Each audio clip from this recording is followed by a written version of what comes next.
ሁሱ አ ሰላም ነው? ሰላም ነው። እንዴት ነው? አለን።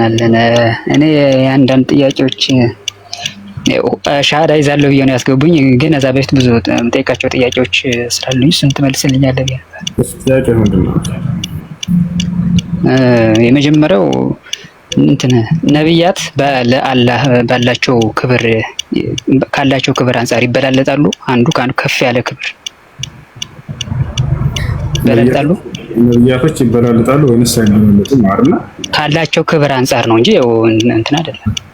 ነቢያቶች ካላቸው ክብር አንጻር ሁላቸውም የተከበሩ ናቸው፣ የተወደዱ ናቸው። አላህ ሱብሓነሁ ወተዓላ ዘንድ ትልቅ ክብር አላቸው። አንድም ነቢይ እንኳን ዝቅ ያለ ክብር የሚባል ነገር የለም። መበላለጥ የሚባለው ነገር ግን እንዳለ ሆኖ፣ ለምሳሌ መላእክቶች ክብር አላቸው ከአምላክ ዘንድ አይደለም። ክብራቸው እንደተጠበቀ ሆኖ ይበላለጣሉ ወይ? አዎ ይበላለጣሉ። ያ መበላለጣቸው ክብራቸውን ዝቅ አያደርግም። እሱን ነው የሚያልኩት። መልአኩ ገብርኤል እና ሚካኤል ታላቅ ቦታ እንዳላቸው አላህ በቁርአን ላይ ይነግረናል።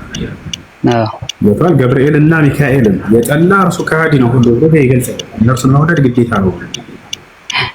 ያ ለማለት ግን ሌሎችን ጥሏቸው ማለት ነው ዝቅ ያሉ ናቸው አይደለም። እንደዛ ሳይሆን የኔ ጥያቄ አሁን ተረድተኛል በትክክል ባልሆ ክብር አንጻር ሚካኤል እና ገብርኤል ከፍ እንደሚሉት ሁሉ ወደ ነቢያትም በዛው ልክ ባልኩ ለምሳሌ ከሙሴ እና ከአብርሃም ከፍ ሊል የሚችለው እንዲሁ ሁለቱም ብናወዳደር በአላህ ዘንድ እንዲሁ ከፍ ያለ ሊል የሚችል የትኛው ነው? በጣም ሁለቱም ክብር እንዳላቸው መጀመሪያ እንገልጽ። እሱን ስለማቅ ችግር የለውም። ነብይ ሲሆኑ መጀመሪያም ክብር አላቸው ማለት ስለሆነ ችግር የለውም። እሱ ነቢያቶች ይበላለጣሉ።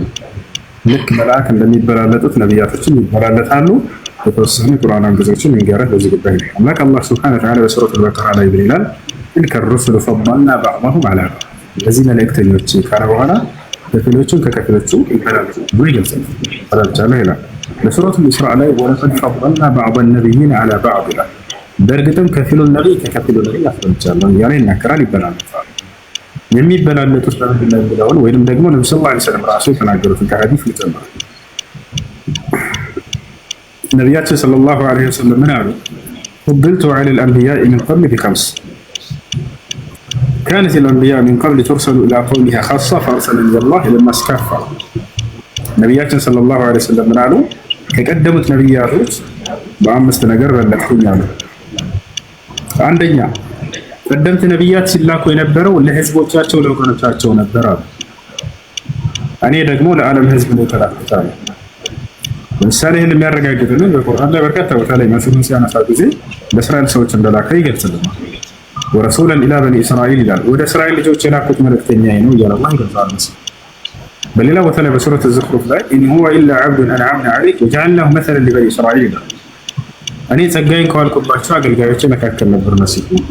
ልክ እንዲሁ ለእስራኤል ሰዎችም ተምሳሌት አድርጌዋለሁ ይላል። አርአያ ተምሳሌት አድርጎ ልኮታል።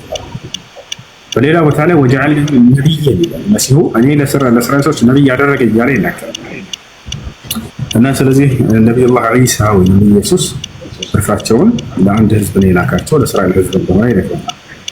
ቀደምት ነቢያት ሲላኩ የነበረው ለወገኖቻቸው ነበር፣ እኔ ደግሞ ለዓለም ተላኩ ሁሉ ይህን አምላክ መራሱ አላህ ያረጋግጥላቸው። የሱረቱል አንቢያ ላይ የነቢያቶች ምዕራፍ የሚለው መጨረሻው ገጽ ላይ ወማ አርሰልናከ ኢላ ረሕመተን ሊልዓለሚን ይላል። ለዓለማት ህዝነት አድርጌ ነው የላከው ላይ ገልጿል። በሌላ ቦታ ላይ በሱረቱል አዕራፍ ላይ ቁል ያ አዩሃ ናስ ኢነ ረሱለላሂ ኢለይኩም ጀሚዐን ይላል። ሙሐመድ ሆይ ለሰዎች እንዲበላቸው እኔ ለሁላችሁም ለእናንተ ለሰዎች የተላኩኝ መልእክተኛ ነኝ ይላል። በሌላ ቦታ ላይ በሱረቱ ሰብዕ ላይ አላህ ሱብሓነሁ ወተዓላ ሲናገር ወማ አርሰልናከ ኢላ ካፈተን ሊናስ ይላል። አጠቃላይ ለሰዎች ሁሉ ነው የላኩህ እያለ ይገልጻል። ስለዚህ ሙሴ፣ አብርሃም እነሱ ለእስራኤል ብቻ የተላኩ ነቢያት ናቸው ማለት ነው። እነዚህ ነቢያት እስራኤል ህዝብ። ኦኬ እሺ። ግን አሁን እንትን ስንል ነቢያት እነ ሙሴ ከዛ በፊት የነበሩ ከነቢዩ መሐመድ በፊት የነበሩ ነቢያት በሙሉ ከአላህ ጋር ቀጥታ መነጋገር ችለዋል።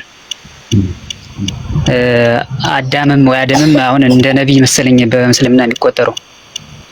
በነገራችን ላይ አዳም አሁን እንደ ነቢይ ከተቆጠረ ለየትኛው ለሱ ህዝብ ለየትኛው የህዝብ እኮ የለውም ለየትኛው ህዝብ ነው የተላከ ነብይ ነው ማለት እንችላለን? እሱ አንደኛው ጥያቄ ነው። እንደዛው ነገርን አዳምን ጨምሮ እነ ሙሴ፣ አብርሃም፣ ኢሳ ወይም ኢየሱስ ዳይሬክትሊ ከአላህ ጋር መነጋገር ችለዋል፣ አናግሯቸዋል በቀጥታ ይመጣና ከሁሉም ጋር እንደዚህ እሱ ሲያናገር ከኖረ በኋላ ነብዩ መሐመድ ጋር ሲመጣ ግን ዳይሬክትሊ እሱ ጋር አልተነጋገረም።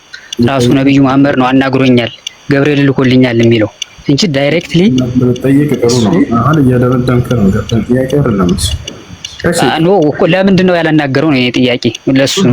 እሱ ጋር ዳይሬክትሊ አልተነጋገረበት። ያው ሁለት ጥያቄ ነው ያደረኩልህ። እሺ ከላይ ያለሽ የትናሽ መዓዛ ሰላም ነው? መዓዛ ይሰማል?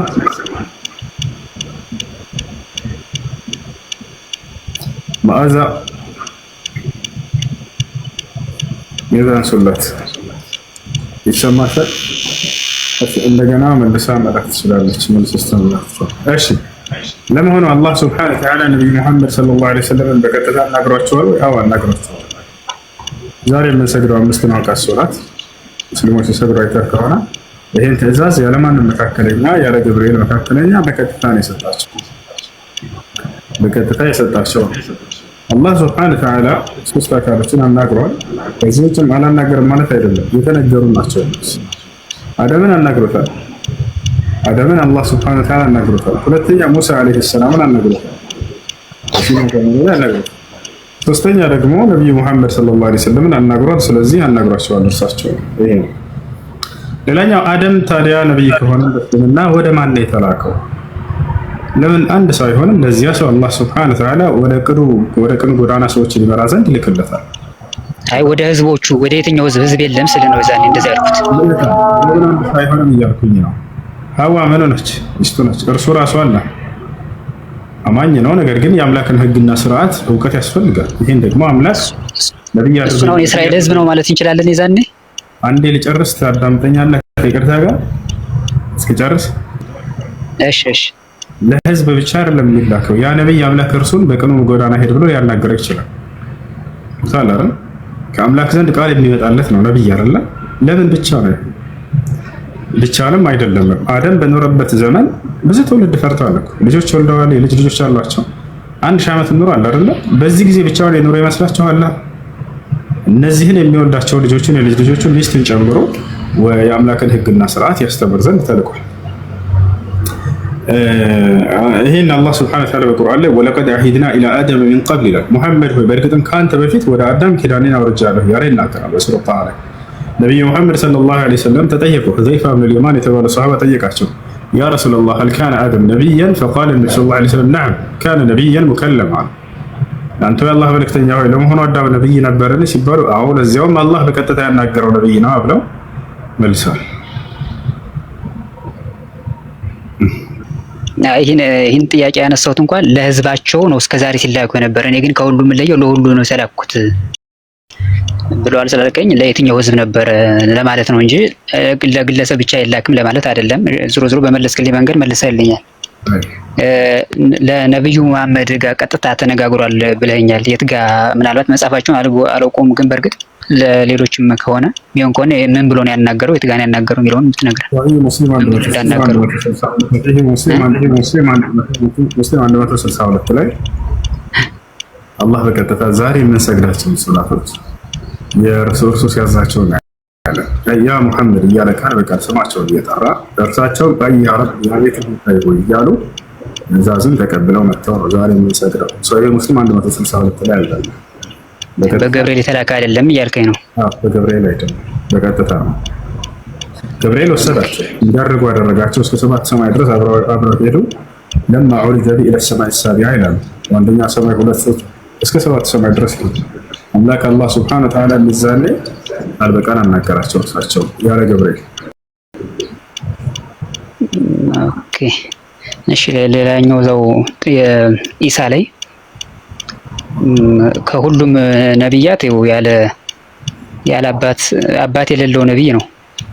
ነብይ ከሆነ በእናንተ ነብይ ስለሆነ አባት የለውም።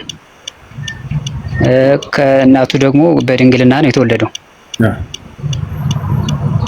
ይሄ አሁን ኢሳን ራሱ ከየትኛው ዘር ሊያደርገው ይችላል?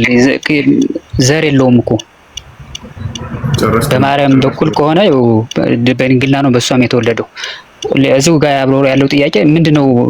ሊያስተላልፍ የፈለገው መልእክት አለ። እሱን ያለ አባት ዝም ብሎ ሲወልደውና በድንግልናም ሲወልደው ምንድነው ከሌሎች ነብያት ምንድነው እንዲያደረገበት ምክንያት? በጣም ወሳኝ ጥያቄ። ይሄን ጥያቄ ማርያም ጠይቃ ነበር። መልአኩ ገብርኤል ይዞላት በመጣ ጊዜ በስርዓቱም የመለሳላትን መልስ እነግርሃለሁ። መዓዛ ቤትሽን አንሺው አንዴ። እሺ ኔትወርክ ነቅሎ ማዳም ያስፈልገሽ ነው እስልምናን መቀበል የሚለውን ቃል አብረሽ ተከታተል ነው።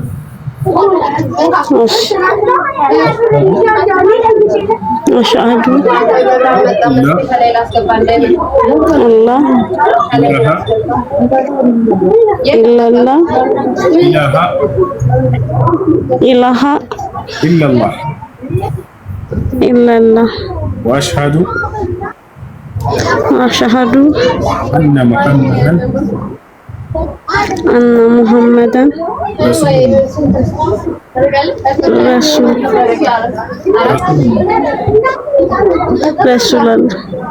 ما شاء الله. أنا شكرا. ይባላል ማሻአላ ላ ኢላሃ ኢላላህ ማለት እነሆ ከአላህ በስተቀር በእውነት የሚመለክ ሌላ አምላክ የለም ማለት ሲሆን አሽሀዱ አነ ሙሐመድ ረሱሉላህ ማለት ነው። ሙሐመድ የአላህ መልእክተኛና ነብይ ናቸው ብዬ እመሰክራለሁ ማለት ነው። እሺ ስንባል ይችላል በቅራበሽ ስንባል ይችላል ማዛ አሉ። እሺ ስለ ሶላት አሰጋገድ ምናምን አስተምሩ ባያቸው ያስተምሩታል። እሺ እሺ እሺ ማዛ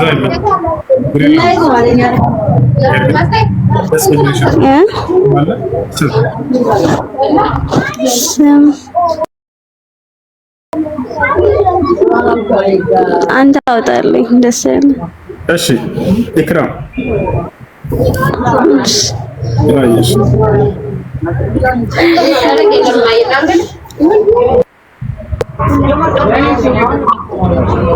እሺ ግሩፕ ያላችሁ ልጆች ዛህራ ወይንም ደግሞ ማነች አስገባት። እሺ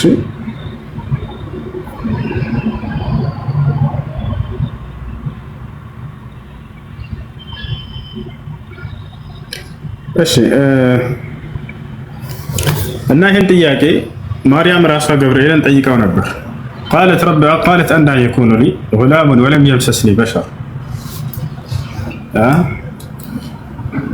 እና በጠየቀች ጊዜ ምን ተብሎ ነው የተመለሰላት?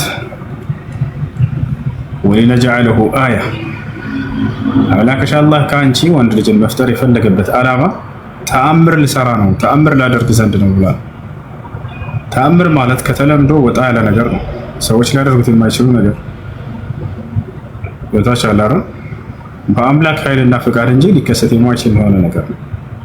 ከዚህ በፊት በወንድ ከሴት ብቻ በወንድ የተወለደ ነበር ወይ? የለም ነበር። አምላክ ከሴት ብቻ መፍጠር እንደሚችል ምን ያክል ተአምረኛና ኃያል መሆኑን ለማሳየት ነው ብሎ ገብርኤል ነግሯታል።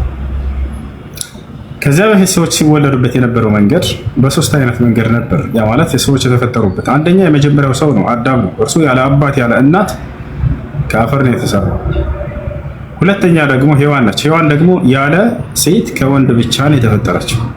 ነብዩ ሰለላሁ ዐለይሂ ወሰለም ሐዲስ ላይ ሲናገሩ ምን አሉ? خلق الله حواء من آدم من شقه الأيسر አላህ ሐዋን ከአዳም የግራ ጎን ፈጠራት አሉ። ሶስተኛ ደግሞ እኔና እናንተ ከወንድና ከሴት የተወለድን ሌሎቻችን። አራተኛ ደግሞ አምላክ አላህ ሱብሓነሁ ወተዓላ መፍጠርን ወሰነ። እስካሁን ሶስቱ ተሟላ። ያለ አባት ያለ እናት አዳም፣ ከእናትና ከአባት እኛ፣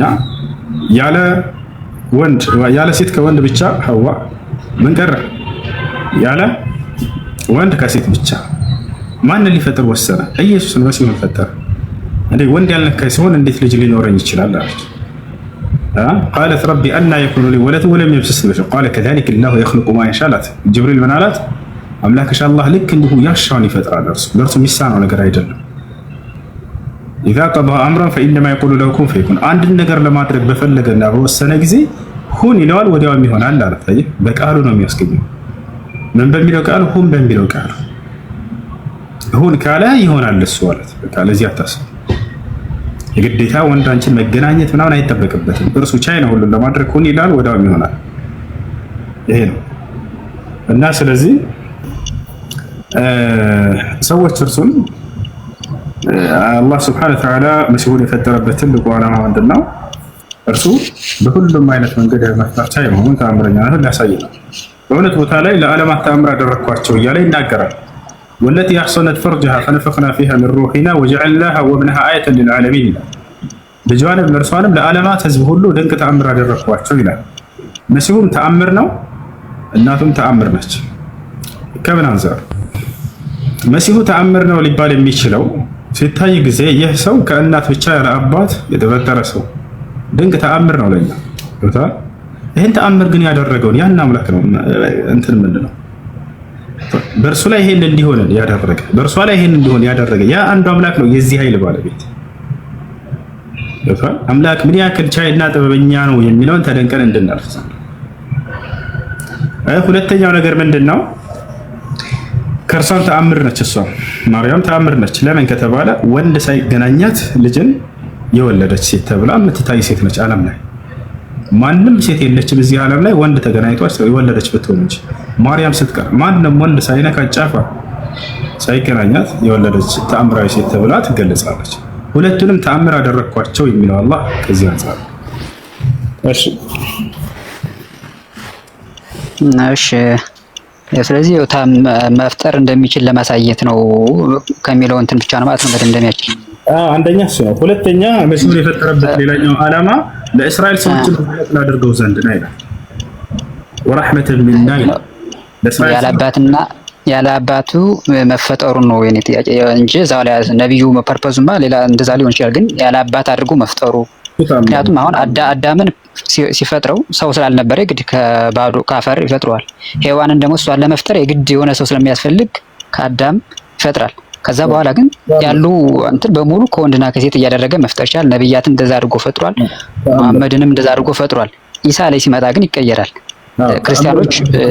ክርስቲያኖች ካለ አባት እንደመወለዱ የራሱ የእግዚአብሔር መለኮት ነው ሆኖ ሰው ሆኖ ነብይ ሆኖ የወጣው ከሚል ነው እንግዲህ እሱ የእግዚአብሔር ልጅ የሚባለው ማለት ነው። የአላህ ልጅ የሚባለው በክርስትና ስለሱ ከምንሄድ በስነና ላይ ያለን ጥያቄዎች ጠይቅ። አሁን ድረስ ከቀየርን በክርስትና ብዙ እንሄዳለን።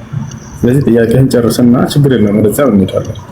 እሺ እንደ እስልምና ምንድነው ዓላማው ከተባለ ያለ አባት መፈጠሩ ያኔ ተአምር ይሆን ዘንድ ነው። ተአምር ይሆን ዘንድ ነው። አምላክ ያለ ወንድ ያለ ሴት መፍጠር እንደሚችል ቻይ መሆኑን ለማሳየት ያደረገው ድንቅ ስራውና ተአምሩ ነው መሲሁ። እሺ በቃ እዛው እንግዲህ ኢሳ ላይ ያለኝ ጥያቄ ልጠይቅና ልጨርስ። ኢሳ ሞቷል ወይስ አልሞተም? በእስልምና አልሞተም፣ አልተገደለም፣ አልተሰቀለም። አምላክ አላህ በክብር ወስዶታል። ኦኬ። በመጨረሻው ዘመን የሚመጣውም ኢሳ ነው። በመጨረሻ ዘመን አይመጣም። በመጨረሻ ዘመን ከመጥፋቱ በፊት ከዛ በፊት ዘመን ፍጻሜ አለ። ከዚያ በፊት ይመጣል፣ ይሞታል፣ ዓለም ትቀጥላለች። ምን ሊሰራ ነው የሚመጣው? በጣም ጥሩ። ሰዎችን ወደ ኢስላም ሊጠራቸው በእርሱ ላይ የተወራው ሁሉ ስህተት እንደሆነ ሊያስተምር ዘንድ ይመጣል። ስለዚህ አሁን ወደ ያረገው በኋላ ሰዎች በእሱን እንደሚያመልኩት ስለሚያውቅ ነበር እንዲህ አሁን ያረገው ማለት ነው። አምላክ ነው የሚያሳውቀው። ታዲያ እንደመጣ እኮ ሁሉ ነገር ጨራርሶ መሄድ ይችል ነበር። ያሳርገውና እዛ መጨረሻው ዘመን በእሱ ላይ የተወራውን ነገር ስህተት እንደሆነ ሊናገር እንዴት ሊመጣ ይችላል? ድጋሜ ለምን መምጣት አስፈለገው? ያስተምር ሰዎች ኦልሬዲ መጥቷል እኮ በእርሱ ላይ ተዋሽቷል። ገብቷል። ይሄንን አያውቅም ነበር ምድር ላይ ምን እንደሚከሰት አምላክ አላህ ሱብሓነሁ ወተዓላ ያሳውቀዋል። በቁርአን ላይ ምን ይላል? ወኩንቱ ዐለይሂም ሸሂደን ማ ዱምቱ ፊሂም ይላል። ፈለማ ተወፈይተኒ ኩንተ አንተ ረቂበ ዐለይሂም ማለት በምድር ላይ ሲሳሁን ሰዎች ምን እንደሚሰሩ ዒሳ ያውቃል። ምንም ያውቁ ጉዳይ የለም። በምድር ላይ ያለን ምንም አያውቅም። ምን ይላል? መጨረሻ ዘመን ላይ ሲናገር ከቂያማ ቀን ከአላህ ካስነሳው በኋላ ከአላህ ፊት ይጠየቃል። አምልኩ ይብልሃል ወይ እነዚህን ህዝቦችን ተብሎ ይጠየቃል። መሲሁ በቁርአን ላይ አለ። እኔ አላልኳቸውም፣ እኔ አንተን አምልኩ ብቻ ብዬ ነው የሰበኳቸው፣ አላውቃቸውም። ከዚያ ሲናገር ምን ይላል? ወኩንቱ ዐለይሂም ሸሂደን ማ ዱምቱ ፊሂም ማለት በመካከላቸው በነበርኩበት ጊዜ ድረስ አብሬያቸው ነበርኩኝ አለ። ያችን የቆያትን ጊዜ ማለት ነው። ፈለማ ተወፈይተኒ ኩንተ አንተ ረቂበ ዐለይሂም አለ። እኔን ግን ካሳረግከኝ በኋላ አንተ ነህ የምታውቀው የምትቆጣጠራቸው አለ። ምንም አውቀው ጉዳይ የለም አለ። አብሬያቸው እስከኖርኩበት ጊዜ ድረስ አውቃለሁኝ አለ። አብሮ በኖረ ጊዜ ሰው ይሄን ያውቃል። ከዚያ ካሳረግከኝ በኋላ ግን የማውቀው ጉዳይ የለም። እሺ እና ለብዙ ዓላማዎች ነው የሚመጣው። አንደኛው ነው ያልኩህ ለማስተማር የሚለው ያሉበትን ስህተት ሊገልጽና ሊያስተምራቸው ልክ እንደው ሌላ ዓላማዎች አሉት። እሺ ስለዚህ አላህ ያውቃል ማለት ነው። ወደፊት በሱ የሚያመልኩ እንደሚኖሩ ያውቃል።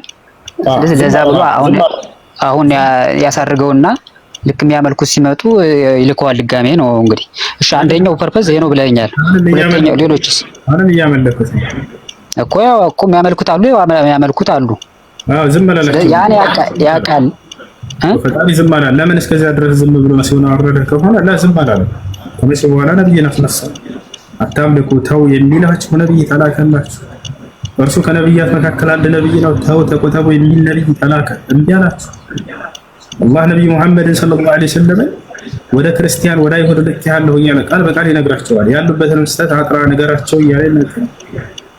በቁርአን ላይ በጣም በርካታ ቦታ ላይ አላህ ቁል ያ አህለል ኪታብ እያለ ይናገራል። ምናልባት አይተህ ከሆነ የመጽሐፉ ባለቤቶች ሆይ በላቸው ይላል። አክብሮት ጭራሽ የነብያት መጽሐፍ በእጃችን ላይ አለ ስለሚሉ ባካቸው ኑ በላቸው፣ ወደ እውነቱ ጥራቸው። ያን አንድ አምላክ በብቸኝነት እናያለን። መሲሁ አልተገደበም፣ አልተሰቀለም፣ አምላክ አድኖታል። ብዙ እንደዚህን ትምህርቶች ታገኛላችሁ በቁርአን ላይ። አምላክ ዝም አላለም፣ አምላክ ዝም አላለም፣ ልኳል። ያውና ቃሉንም እስከ ዓለም ፍጻሜ ድረስ የሚጸና ቃል አደረገላችሁ። በዚህ ቃል ላይ ሁጃ አለባችሁ። ስለ መሲሁ ተነግሯል፣ ስለ ማንኝ፣ ስለ ማርያም፣ ስለ ገብርኤል፣ ስለ ሁላቸውም ተነግሯል። አምላክ አንድ የተወው ነገር ነው። በአጠቃላይ ይህ ነው። ሌላ የሚመጣበትን ዓላማ ነው ያልከው። ሌላ የሚመጣበት ዓላማ ምንድን ነው? ሐሰተኛው መሲህ አለ። አሁን እዚህ ጋር በጣም የሚገርመኝ አምላክ ጥበብ አለ፣ የሚገርመኝ ማለት ነው። እሱ ምንድን ነው? እንደምታውቀው አይሁዶች እውነተኛውን መሲህ አንቀበልም ብለው አስተባብለዋል አይደለ? አልፋ አዎ። ነገር ግን እስካሁን እየጠበቁ ይገኛሉ። ታውቃለህ፣ መሲሁ ይመጣልናል ብለው ማለት ነው። ያንን እየጠበቁ ነው ያሉት። ያን እውነተኛውን መሲህ አምላክ ለምን እንዳዳነው ለምን እንደሚያወርደው ይሄ ፓርት ነው በጣም የሚገርመው ማለት ነው። እና ሐሰተኛው መሲህ በሚመጣ ጊዜ ዘመኑ ፍጻሜ ላይ አይሁዶች ለኛ የተላከው መሲህ ይሄ ነው ብለው ይቀበሉታል አሉ ነብዩ ሰለላሁ ዐለይሂ ወሰለም ትንቢት እየነገሩ። መሲሆች ማነው አይሁዶች እየጠበቁ ይገኛሉ እስካሁን። يخرج الدجال አሉ ትንቢት ሲናገሩ من ارض خراسان فيتبعه 70,000 يهودي وعلى رؤوسهم الطيالس አሉ። የዘመኑ ፍጻሜም ላይ ሐሰተኛው መሲህ ይነሳል አሉ። የዛኔም እንደተነሳ አይሁዶች ይከተሉታል ይቀበሉታል አሉ ነብዩ ሰለላሁ ዐለይሂ ወሰለም። ለኛ ቃል የተገባው መሲህ ይሄ ነው አሉ። ለምን ይሄን ተቀበሉ? ለምን ያን እውነተኛውን መለሱ? አይሁዶች መሲሁ ሲባል ጊዜ እነሱ የጠበቁት ምን አይነት መሲህ ነበር? ንግስናንና ስልጣንን ለምደዋል። በዳዊት በሰለሞን በሙሴ ለምደዋል አይደል?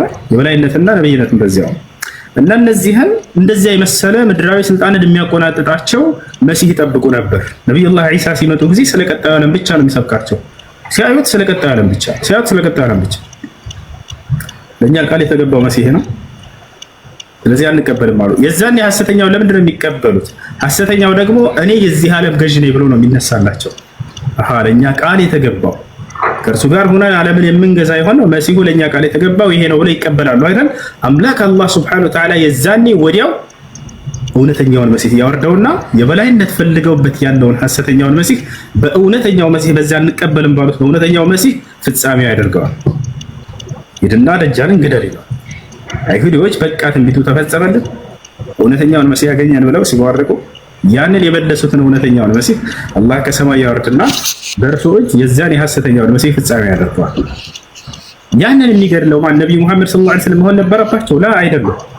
አብርሃም መሆን ነበረበት? ላ የሚያያዘው ከእውነተኛው መሲሁ ጋር ነውና፣ ስለዚህ ለዚህ ነው አላህ ያስቀረው የዘመኑ ፍጻሜ ላይ ያንን ሐሰተኛውን መሲህንም እንዳጠፋ የወሰነው ለዚህ ነው። ተወቻል ነብዩ መሐመድ ሰለላሁ ዐለይሂ ወሰለም ሐዲስ ላይ ይህን ትንቢት እየተናገሩ እያለ ለው ኸረጀ ወአነ በይነ አዝሁሪኩም ለከፈይቱኩም ዐንሁ አሉ። እኔ በመካከላችሁ እያለሁ ሐሰተኛው መሲህ ቢነሳ እኔ በቃችሁ ነበር አሉ። አየህ ያጠፉት ነበር። እኔ በቃችሁ ነበር፣ ማንም እርሱን አይጋፈጥም፣ እኔ ብቻ በቃ ነበር አሉ።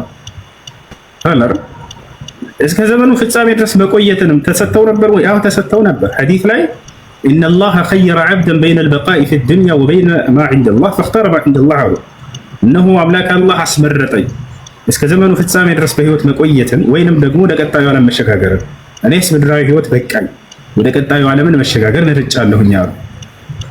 ይህ ነው በአጠቃላይ መሲሁ የሚመጣበት ሌላኛው ዓላማ ይህ ነው። ሁለት ምክንያት ማለት ነው። አዎ ሌላኛው መሲሁ ሐጅ ያደርጋል። እንግዲህ ነብያቶች ሁሉ ወደ መካ በመሄድ ሐጅ ያደርጋሉ። ነብያችን ሰለላሁ ዐለይሂ ወሰለም ይሄን ተናግረዋል። መሲሁ ግን የዛኔ ሐጅ አላደረገም ነበር። ሐጅ ያደርጋል ወርዶም ብለው ተናገሩ። ይሄንም ይፈጽም ዘንድ ከነብያቶች እርሱ እንዳይቀር አምላክ አላህ ሱብሓነሁ ወተዓላ የሐጅን ስርዓት ይወፍቀዋል። ወዳው ደጃልንም እንደገደለ ቀጥታ ወደ መካ በመሄድ ሐጅ ያደርጋል አሉ ነብያችን ሰለላሁ ዐለይሂ ወሰለም። ينزل عيسى ابن مريم في آخر الزمان فيحج بيت الله الحرام ويعتمر የዘመኑ ፍጻሜ ከመድረሱ በፊት መሲሁ ወደ ምድር ይወርዳል፣ ሐጅንም ይሰራል፣ ዑምራንም ይሰራል። ታዩታላችሁ። ይሄ ነው። እሺ አንዱ ሲመልስልኝ መስቀልን ለመስበር ምናምን ብሎ መልሶልኝ ነበር ኮሜንት። እሱም አለ በጣም ብዙ ዓላማዎች አሉት እያልኩ ነበር። መስቀል የምን መስቀል? በእርሱ ላይ የተሰቀለበት የተባለው መስቀል በእርሱ ላይ የተዋሸበትና የተቀጠፈበትን ስህተት ያርመዋል። ስህተት ነው እኔ አልተገደልኩም አልተሰቀልኩም ብሎ ልክ በቃል በቁርአን ላይ እንደሚገኘው ያለው እውነታ ያስተምራቸው። የዛኔ በዘመኑ ሰዎች ይቀበሉታል ወይ? አዎ የምድር ሰው ሁሉ አማኝ ይሆናል፣ ለእርሱም ይተዳደራል። መሲሁ የዓለም ንጉስ ይሆናል፣ የዓለም አስተዳደር ይሆናል። የሚመራችሁም በእኔ ትምህርት ነው አሉ ነብዩ ሰለላሁ ዐለይሂ ወሰለም። በቁርአንና በሐዲስ ያስተዳድራል። ያኔ ነብያችን ሰለላሁ ዐለይሂ ወሰለም ዩሺኩ አየንዚለ ፊኩም ዒሳ ብን መርየም ሐከመን ሙቅሲጣን አሉ። ፍትሃዊ መሪ ሆኖ በመካከላችሁም ይወርዳል አሉ። ዓለምን ህዝብ እርሱ ነው የሚመራው። እኛ ነብያት የምናከብር ትውልዶች ነው። ነብይ ከመጣ እሱ ነው የሚመራ። ጭራሽ እንደውም በዚያኔ በሚመጣ ጊዜ አሉ ሶላት ልትሰግዱ ቀርባችሁ ይደርሳል አሉ። ሲወርድ ጊዜ መሲሁ በመላእክት ታጅቦ ነው የሚወርደው ብለው ነብዩ ሰለላሁ ዐለይሂ ወሰለም ነግረውናል። መልአክ ከግራና ከቀኙ አጅበውት ይወርዳል ብለው ተናገሩ። ከወረደም በኋላ ወደ ኢየሩሳሌም ቀጥታ ያቀናል። ወደዛች ወደ አስተማረበት ሀገር ላይ ይሄዳል። ወደ ኢየሩሳሌም ከሄደ በኋላ አደም አለይሂ ሰላም ወደዛ ይገባል። ለመስገድም ተዘጋጅታችሁ ሳላችሁ የዛኔ ይመጣል ይደርሳል አሉ። ይሄን ትንቢት እየነገሩን ስለወደፊቱ ወላሂ ምን ያክል እንደሚወዱት ማለት ነው። መሲሁ ምን አሉ? መን አድረከ ሚንኩም ዒሳ ብን መርየም ፈሊቅረአሁ ሚኒ ሰላም አሉ። አደራ የዛኔ ከእናንተ ከትውልዶቼ የማርያምን ልጅ መሲሁን ያገኘ የእኔን ሰላምታ ያንብብለት አሉ። ሰላሙ አለይኩም ብለውሃል። ሙሐመድ አግኝተውታል፣ ሰላም ብለውታል፣ ሰላምታ ተለዋውጠዋል። በሰማይ ላይ አላህ አገናኝቷቸዋል። ይህን ሐዲስ ላይ ተቀምጧል። ሷሂህ ሙስሊም 162 ላይ። ያም ቢሆን ግን ስለወደፊቱ እየተናገሩ ይህን ቃል ይናገራሉ። አደራ ትውልዶቼ ስታገኙት ሁላቸውም የእኔን ሰላምታ ለመሲሁ አድርሰዋል። በሌላ ሐዲስ ላይ አነ አውለ ናሲ በዒሳ ብን መርየም ፈለይሰ በይኒ ወበይነሁ ነቢይ አሉ። የማርያምን ልጅ ዒሳን ከእኔ በላይ ማንም የሚወደው የለም አሉ። አንደኛ ከማንም በላይ የምወደው እኔ ነኝ ብለው ተናግረዋል። በእኔና በእርሱ መካከልም ነቢይ የለምም ብለው ተናገሩ። እና ትንቢቱን እየተናገሩ እያለ ነብዩ ሰለላሁ ዐለይሂ ወሰለም ስለወደፊት ስለመምጣቱ ወደ መስጂድ በሚገባ ጊዜ የዛኔ እናንተም ታገኙታላችሁ የዛኔ ትሉታላችሁ አሉ። መሪው እንደሚል የሚያሰግዳቸው ሙስሊሞችን በሰዓቱ ተቀደም ያ ነብይ አላህ ይላል። አንተ የአላህ ነብይ ሆይ ተቀድመህ አሰግደን ትሉታላችሁ። ፈየቁል እንዲህ ይላችኋልም አሉ። የሚናገረውን የሚሰራውን ሁሉ ያውቃሉ። ነብዩ ሰለላሁ ዐለይሂ ወሰለም በትንቢት ደረጃ አምላክህን አሳውቋቸው በትንቢት ደረጃ ተናግረዋል። ስለ ቅርጹ፣ ስለ ተክለ ሰውነቱ፣ ስለ ሁሉ፣ ስለ መልኩ ሁሉ ተናግረዋል። ለይሰ ቢጠዊል ወላ ቢልቀሲር መርቡዕ ያኒ በጣም ረጅም አይደለም ስታዩት፣ በጣም አጭርም አይደለም መካከለኛ ነው። ዋሲዕ በይነ መንኪበይህ ትከሻዎቹ መካከል ሰፋ ያሉ ናቸው። በጣም የሚያምር ውብ እንደሆነ ገልጸውታል። በሚመጣ ጸጉሩም እስከ ወሸዕሩሁ ኢላ ሸሕመቲ ዙረይህ እስከ ጸጉሮቹ ጫፍ ድረስ የደረሰ ጸጉርም አለዋል። በሚመጣ ጊዜ ልክ አንዳችሁ ከዝናብ ወደ ቤት ስትገባ ጊዜ የሚንጠፈጠፍ ውሃ አይደለ እንደዚያ ይመስላችኋል። የእርሱ ግን የዛን የወርቅ ቅብ የመሰለ ነገር ከዚህ ሲንጠፈጠፍ የሚመስል ይታያችኋል። ለይሰ ቢልአሕመር በጣም ቀይ አይደለም፣ ወለይሰ ቢልአብየድ በጣም ነጭ አይደለም፣ መካከል ላይ ያለ ሰው ነው። የዛኔ በሚመጣ ጊዜ ምን ትሉታላችሁ? አሰግደን ትሉታላችሁ። ወየቁሉ ለኩም አሉ እርሱ ግን እንዲህ ይላችኋል አሉ ኢነሃ ኡቂመት ለኩም ይህ ሶላት ለእናንተ ነውና ኢቃማ የተደረገው እናንተ አሰግዱ ይላችኋል። ነብይ ነው ግን ትውልዶች እንዲያሰግዱት ይፈቅድላቸዋል። ምን ያክል ተዋዱዕ ያለው የተናነሰ ይሆናል፣ ራሱን ከፍ ከፍ የማያደርግ ለሌሎች ዝቅ የሚል ነብይ መሆኑን ያሳያል። ይሏቸዋል። አይ እኔ መሪ ነኝ እኔ ነኝ የምመራህ ላላ እንደዛ አይደለም። ሙተዋዲዓን ለሌሎች የተናደሱ ናቸው ነብያቶች። አይ ለእናንተ ነው ኢቃማ የተደረገው እናንተ አሰግዱ ይላቸዋል። ያቺ የመጨረሻ ማሰገድ ነው በነብዩ ሰለላሁ ዐለይሂ ወሰለም ትውልዶች። እዚያ በኋላ የትውልዱን መምራተ ስርዓት መሲሁ ነው የሚቀበለው፣ እሱ ይቀበላል። ልክ ሰግዶ እንደጨረሰ ወይخرج ويطلب الدجال አሉ። ከዛ ሰግዶ እንደጨረሰም ሐሰተኛውን መሲህ ፍለጋ ይወጣል አሉ።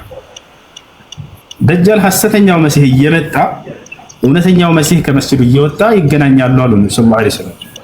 فيدركه ያገኘዋልም አሉ። فيذوب الدجال كما يذوب الملح አሉ ነብዩ ሰለላሁ ዐለይሂ ወሰለም። ሐሰተኛው መሲህ እውነተኛውን መሲህ በሚያየው ጊዜ ያውቀዋል አሉ። ወዲያውም ልክ ጨው ውሃ ውስጥ ሲገባ እንደሚቀልጥ እንደሚሟሟ የዛኔም ሐሰተኛው መሲህ እውነተኛውን መሲህ በሚያይ ጊዜ ይቀልጣል ይሟሟል አሉ። فيرجف يرገፈገፈ فيهرب አሉ ነብዩ ሰለላሁ ዐለይሂ ወሰለም። ለማምለጥም ይሮጣል አሉ።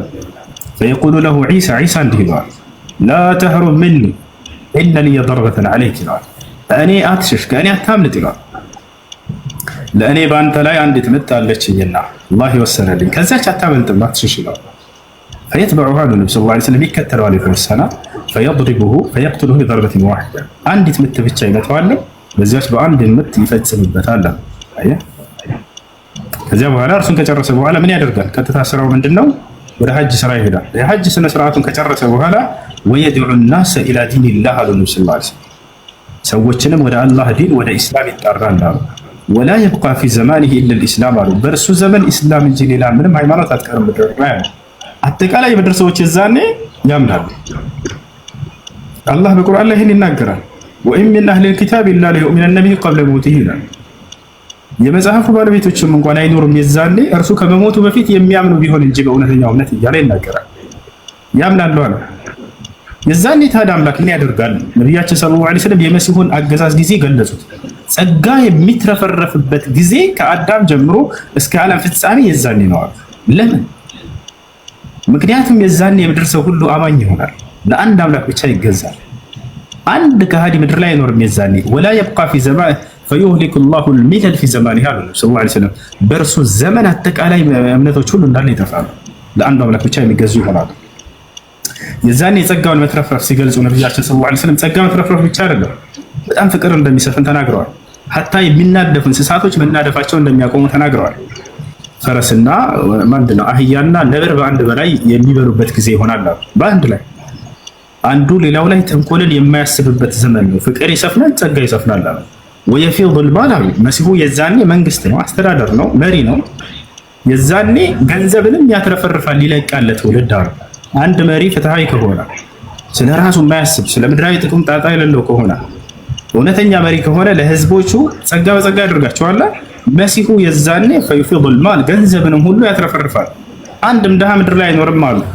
በሌላ ሐዲስ ላይ ነብያችን ሰለላሁ ዐለይሂ ወሰለም የሱን ዘመን ሲገልጹ ምን አሉ? تصدقوا قبل أن يأتي على الناس زمان يخرج الرجل بصدقته ويخرج إلى بيته ولم يقبله أحد من الفقراء كما قال النبي صلى الله عليه وسلم ነብያችን ሰለላሁ ዐለይሂ ወሰለም ምን አሉ? ሰዎች ሆይ ምጽዋትን አድርጉ አሉ፣ ለድሃዎች ለግሱ የሆነ ጊዜ በሰዎች ላይ ከመምጣቱ በፊት አሉ። በዚያም ጊዜ ሰዎች ሰደቃ ምጽዋት ለማድረግ ለድሃ ለመስጠት ገንዘባቸውን ተሸክመው ይሄዳሉ። የሚቀበላቸው ድሃ ግን አጥተው ገንዘባቸውን ይዘውት ወደ ቤታቸው ይመለሳሉ አሉ። ያ ዘመን ከመምጣቱ በፊት ከወዲሁ ለድሃ ለግሷል። ያ ዘመን የማን ዘመን ነው? የመሲሁ ዘመን ነው። ጸጋ በጣም ይትረፈረፋል እና ያ ነው የአምላክን ሕግና ስራ ከጠበቁ ትውልድ እርሱ ጸጋ እንደሚያትረፈርፍ ቃል ገብቷል። አላህ በቁርአን ላይ ሲናገር ወለው አነ አህለል ቁራ አመኑ ወተቀው ለፈተሕና ዐለይሂም በረካቲን ሚነስ ሰማኢ ወልአርድ ይላል። የዚች ዓለም ሰዎች በእኔ በአላህ ቢያምኑና እኔን ቢፈሩ የእኔን ሕግጋት ቢከተሉ በረከትን ከሰማይ ጸጋን ከሰማይ በረከትን ከምድር ባወጣሁላቸው ነበር እያለ ይናገራል። በመሲሁ ዘመን አጠቃላይ ሰዎች የአምላክን ሕግና ስርዓት ይከተላሉ። በመሲሁ በኩል የሚያስተዳድርባቸውም ሕግና ስርዓት የነቢዩ ሙሐመድ ሰለላሁ ዐለይሂ ወሰለም ሕግና ስርዓት ነው። መሲሁም በዚያ ከሚተዳደሩት ከሚያስተዳድሩት መካከል አንደኛ ይሆናል እና የዛኔ ጸጋው ላይ ይትረፈረፋል። መሲሁ የሚቆየውን ቆይታ ቆይቶ እንደማንኛውም ሰው ፍጻሜ አለው፣ ይሞታልም አሉ ነብዩ ሰለላሁ ዐለይሂ ወሰለም። የዛኔ ይሞታል። ፈዩሰላ ዐለይሂ አልሙስሊሙን ሙስሊሞችም ይሰግዱበታል አሉ። አንድ ሰው ከሞተ በኋላ ሶላተል ጀናዛ የሚባል አለ። በዚያ ሰው ላይ እንደምንሰግደው በእርሱ ላይ ትሰግዱበታላችሁ ነው ተናገሩ።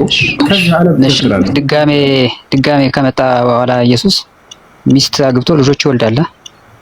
ይሄ ነገር አልተገለጸም። ሰዎች አንዳንድ ሰዎች እንደዚህ ይላሉ። ሙስሊም ላይ የሚሉ ሰዎች እንደዛ አይቼ ነው ስላየው ነው የጠየኩሽ። እሺ ሌላ እንትን አንድ የመጨረሻ ጥያቄ ልጠይቅና የመጽሐፉ ሰዎች ስትል ሰምቻለሁ። የመጽሐፉ ሰዎች ማለት አይሁዶችን ነው? አይሁዶችና ክርስቲያኖች? የመጽሐፉ ሰዎች ይላል። መጽሐፉ ሰዎች ለሁለት ከፍለው ያያቸዋል ሰዎችን ማለት ነው። መጽሐፉ ሰዎች አንደኛ መልካም የአህለል ኪታብ የመጽሐፍ አይነቶች ብሎ ይገልጻቸዋል። ሚን አህለል ኪታብ ኡመቱን ቃኢመቱን የትሉነ አያቲላህ አና አለይል ወሁም የስጁዱን ይላል። ከመጽሐፉ ባለቤቶች የእኔን ትእዛዝ ጠብቀው ይቀርባሉ ይላል። የመጨረሻው ዘመን ነብይ እስኪመጣበት ጊዜ ድረስ የሚጠባበቁ የመጽሐፍ ባለቤቶች ነበሩ። ለምሳሌ የኢትዮጵያው ንጉስ እና ከእርሱ ጋር ያሉ ቀሳውስቶች አላህ በቁርአን ላይ ጠቅሷቸዋል። ከመልካም አህለል ኪታብ እንደሆኑ ገልጿቸዋል። የመጨረሻው ዘመን ነብይ ይመጣልናል ብለው ሲጠብቁ ነበረ። የሮሜው ልክ እንዲሁ ንጉስ የሮማው ንጉስ ሄራክል የሚባለው በሮማው ንጉስ በእሱ ጊዜ የነበረው ልክ እንዲሁ በነብዩ ሰለላሁ ዐለይሂ ወሰለም ጊዜ ናቸው። እነዚህ ነገስታቶች ሮማ የዛኔ በክርስቲያኖች እጅ ነበረች። የዛኔ የሮሜው ጳጳስ እንዳመነ እንደሰለመ ወላሂ ላዚም መጽሐፍ ከፍቼ ሳሳያችሁ ነበር ማስረጃ። አልጀዋብ ሶሒህ ሊመን በደለ ዲን አልመሲህ የሚል የሸይኹል ኢስላም ኢብኑ ተይሚያ ኪታብ ላይ መጽሐፋቸው ላይ በትክክለኛ ሰነድ በነቢዩ ሰለላሁ ዐለይሂ ወሰለም ጊዜ የነበሩ መንግስታቶች ሁሉ እንዳለ መልእክት ደርሷቸዋል። ነቢያችን ሰለላሁ ዐለይሂ ወሰለም ደብዳቤ እየጻፉ ለዓለም መንግስታት ልከዋል። ለኢትዮጵያው መንግስትም ላኩ፣ ለሮማው መንግስት ላኩ። ሮማ የዛኔው መንግስት የሮማው ንጉስ ደርሶ ደብዳቤ ልከውታል። አሁን የኢትዮጵያው ንጉስ ምስልምናን ተቀብሏል። ተቀብሏል። ከተቀበለ የመጽሐፉ ሰው ማለት አንችልም እኮ ከዛ በኋላ የመጽሐፉ ሰዎችም እንትን የሚሉ እንዳሉ ተናገረ። የመጽሐፉ እንዳሉ ያነ አይሁድ ከሆኑ አይሁድ እንዳሉ ወይ ክርስቲያን እንዳሉ በኋላ እንትን የሚሉ አሉ እንደማለት አይሆንም። ምክንያቱም እስልምናን ተቀበልክማ ኦልሬዲ እኮ የመጽሐፍ ሰው አትሆንም። እዛ በኋላ የመጽሐፉ ሰዎች ወይም አይሁድ ወይም ክርስቲያን አትሆንም። አልጨረስኩም ነበር ቅድም ስል ነበር የመጽሐፉን ሰዎች ለሁለት ከፍሎ ነው የሚያቸው ብዬ ነበር አይደለም። ስለ አንዱ የሚጸድቁት ፓርት ማለት ወደ ገነት የሚገቡት ፓርቶች ልነግርህ ነበር። ገና ነው ገብቷል። አዳምጥ። ለሁለት ከፍሎ ያቸዋል ስል ነበር። ስለ አንዱ ነው እየተናገርኩኝ ያለሁት። ገና አንደኛ መልካም የአህለል ኪታብ አይነቶች አሉ። እነሱም እስከ መጨረሻ ዘመን ድረስ ነብይ ድረስ ሲጠባበቁ የነበሩ ናቸው። ልክ እርሱ በመጣ ጊዜ አምነው ተቀበሉ። የነብያትን መንገድ በዚያው ቀጠሉ። ከይሁዶችም ለናሙናነት ያክል ከክርስቲያኖችም ልጠቅስልህ እችላለሁ። ለምሳሌ ከክርስቲያኖች እንዳልኩ ክርስቲያን የመሲሁ ተከታይ ነን ብለው የሚናገሩ ሰዎች ማለት ነው። ከእነዚህ የኢትዮጵያ ንጉስና ከእርሱ ጋር ያሉ ቀሳውስቶች እንዳመኑ ይናገራል ቁርአን። ልክ ቁርአን በተነበበላቸው ጊዜ እንዳለቀሱ ይነግረናል። እንዳመኑም እኛ ማን ስለሆነ ነው ማናምነው ብለው እንዳመኑም በቁርአን ላይ ተቀምጧል። ቀሳውስቶች፣ መነኩሴዎች ብሎ ሁሉ ገለጻቸው። እነዚያ ናቸው። ልክ እንዲሁ ደግሞ ከአይሁዶች አብዱላህ ብኑ ሰላም፣ ከዕቡል አሕባር እነዚህ ታላላቅ የአይሁድ ሊቆች ናቸው። በዘመናቸው መጡና ነቢዩ ሙሐመድ ሰለላሁ ዐለይሂ ወሰለም አዩ። ከዚያ በኋላ ማየት ያለባቸውን ምልክቶች አይተው አንተ ቃል የተገባህ የመጨረሻ ዘመን ነብይ ነህ ብለው ከእርሳቸው ተከታይ ሆነው ቀሩ። እነዚህም የመጨረሻ ዘመን ነብይ እስኪመጣልን ድረስ ብለው ሲጠባበቁ የነበሩ የመጽሐፍ ባለቤቶች አሉ። ያ ሁለተኛ ነው። ከዚያ በኋላ ደግሞ ይሄን የመጨረሻ ዘመን ነብይ አይተው አንቀበልም ብለው ያስተባበሉ የአህለል ኪታብ የመጽሐፍ ባለቤቶች ካለ በኋላ ቁርአን ላይ ምናልባት አስተውላ ከሆነ ስለመካዳቸው ስለማስተባበላቸው ምናምን ነው የሚገልጸው። ለምሳሌ የአህለል ኪታብ ሊመ ተክፍሩነ ይላል። እናንተ የመጽሐፉ ባለቤቶች ለምን ትክዳላችሁ ይላል። ይሄ ወዳሴ ቃል አይደለም፣ የወቀሳ ነው። ለምን ትክዳለህ? በሌላ ቦታ ላይ የአህለል ኪታብ ላ ተግሉ ፊ ዲኒኩም ይላል። እናንተ የመጽሐፉ ባለቤቶች በሃይማኖታቸው ላይ ወሰንን አትለፉ ይላል። ወተክቱሙነ አልሐቅ ወአንቱም ተዕለሙን ይላል። ሌላ ቦታ ላይ እናንተ እያወቃችሁ እውነትን ለምን ትደብቃላችሁ? እነዚህ ወቀሳዎች ናቸው። እንዳጠቃላይ የመጨረሻው ዘመን ነብይ እስኪመጣ ድረስ ብለው ሲጠባበቁ የነበሩ አካሎችን መልካም ብሎ ይገልጻቸዋል። ከዚያ በኋላ ደግሞ የካዱ የአህለል ኪታብ አይነቶች ብሎ ይገልጻቸዋል። የመጽሐፉ ሰዎች እንድንል ያሰኘን ነገር ምንድን ነው? የመጽሐፉ ሰዎች ያልንበት ምክንያት ይህን የነቢያት መጽሐፍ በእጃችን ላይ አለ ስለሚሉ ነው። ስላለም ነው ማለት ነው። አለ ስለሚሉ ብቻ ሳይሆን ስላለም ነው። ሙሴ ስላለ አይደለም። እነዚያ መጽሐፍቶች እንደተለወጡ እንደተበረዙ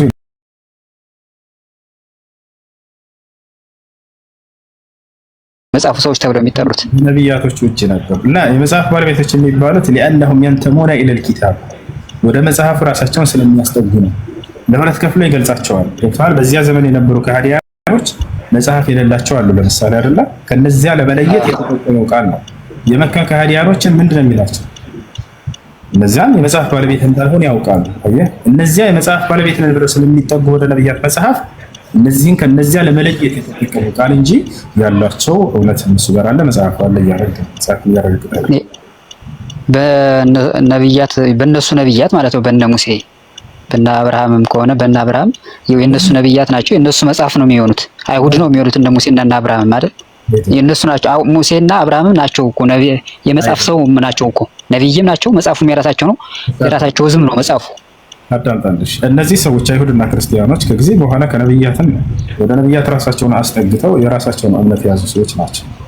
ነብያቶች እምነታቸውን ያ የላካቸው አምላክ ራሱ ሲገልጽ ሙስሊም እንደነበሩ ይገልጽልናል። አብርሃምን፣ ይስሐቅን እነዚህ ነብያቶቻችን ናቸው ይባላል። እነዚህ ነብያቶች አይሁድ የሚባል እምነትን አልደነገጉም፣ ክርስትና የሚባል እምነት አልደነገጉም። ራሳቸው ይሄን እምነት ፈጠሩ ብሎ አላህ ራሱ በቁርአን ላይ ይነግረናል። ስለ አይሁድነት መነሻ ሲናገር الذين قالوا إنا هدنا إليك አይሁዶች ነን ብለው ራሳቸውን የሰየሙ ብሎ ይገልጻቸዋል። الذين قالوا إنا نصارى ይላል ስለ ክርስቲያኖችን እነዚያ ክርስቲያን ነን ያሉ ያለ ይገልጻቸዋል።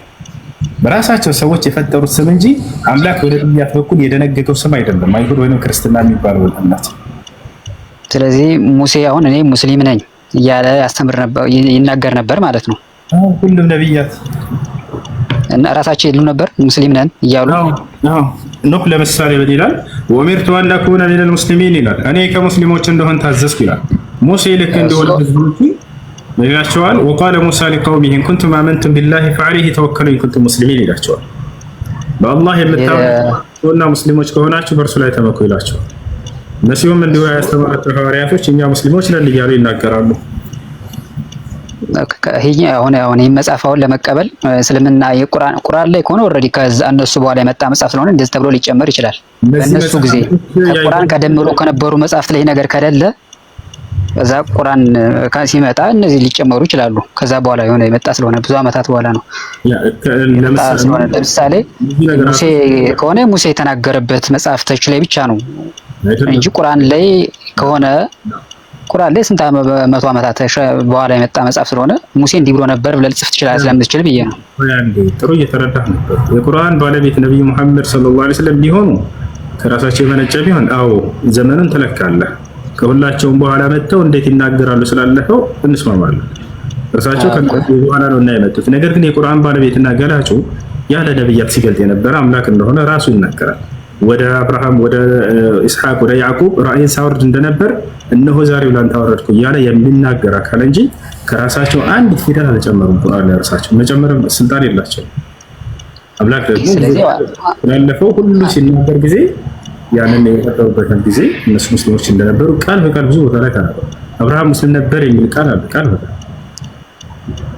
ኦኬ ስለዚህ አንተ ባልከኝ እንትን ብለው አልጨመሩም ብለን እንመን ብለን ነው የምንቀበለው ማለት ነው ቁርአንን። እኛ አሁን ላይ ያለን ሰዎች ከዛ ከነ አዳም በኋላ የመጣው ከስንት መቶ ዓመታት በኋላ ከነ አብርሃም በኋላ የመጣው እምነት ወይም መጽሐፍ እነዚህ ሰዎች እንዲህ ይሉ ነበር የሚል ነገር የተገኘው ቁርአን ላይ ነው ከስንት መቶ ዓመታት በኋላ። ስለዚህ ያን ዝም ብለን አዎ ነው ብለን አክሴፕት እናደርጋለን እንጂ ወደኋላ ሄደን የራሳቸው መጽሐፍት ላይ እንዲህ ያሉ የተናገሩበትን አናገኝም።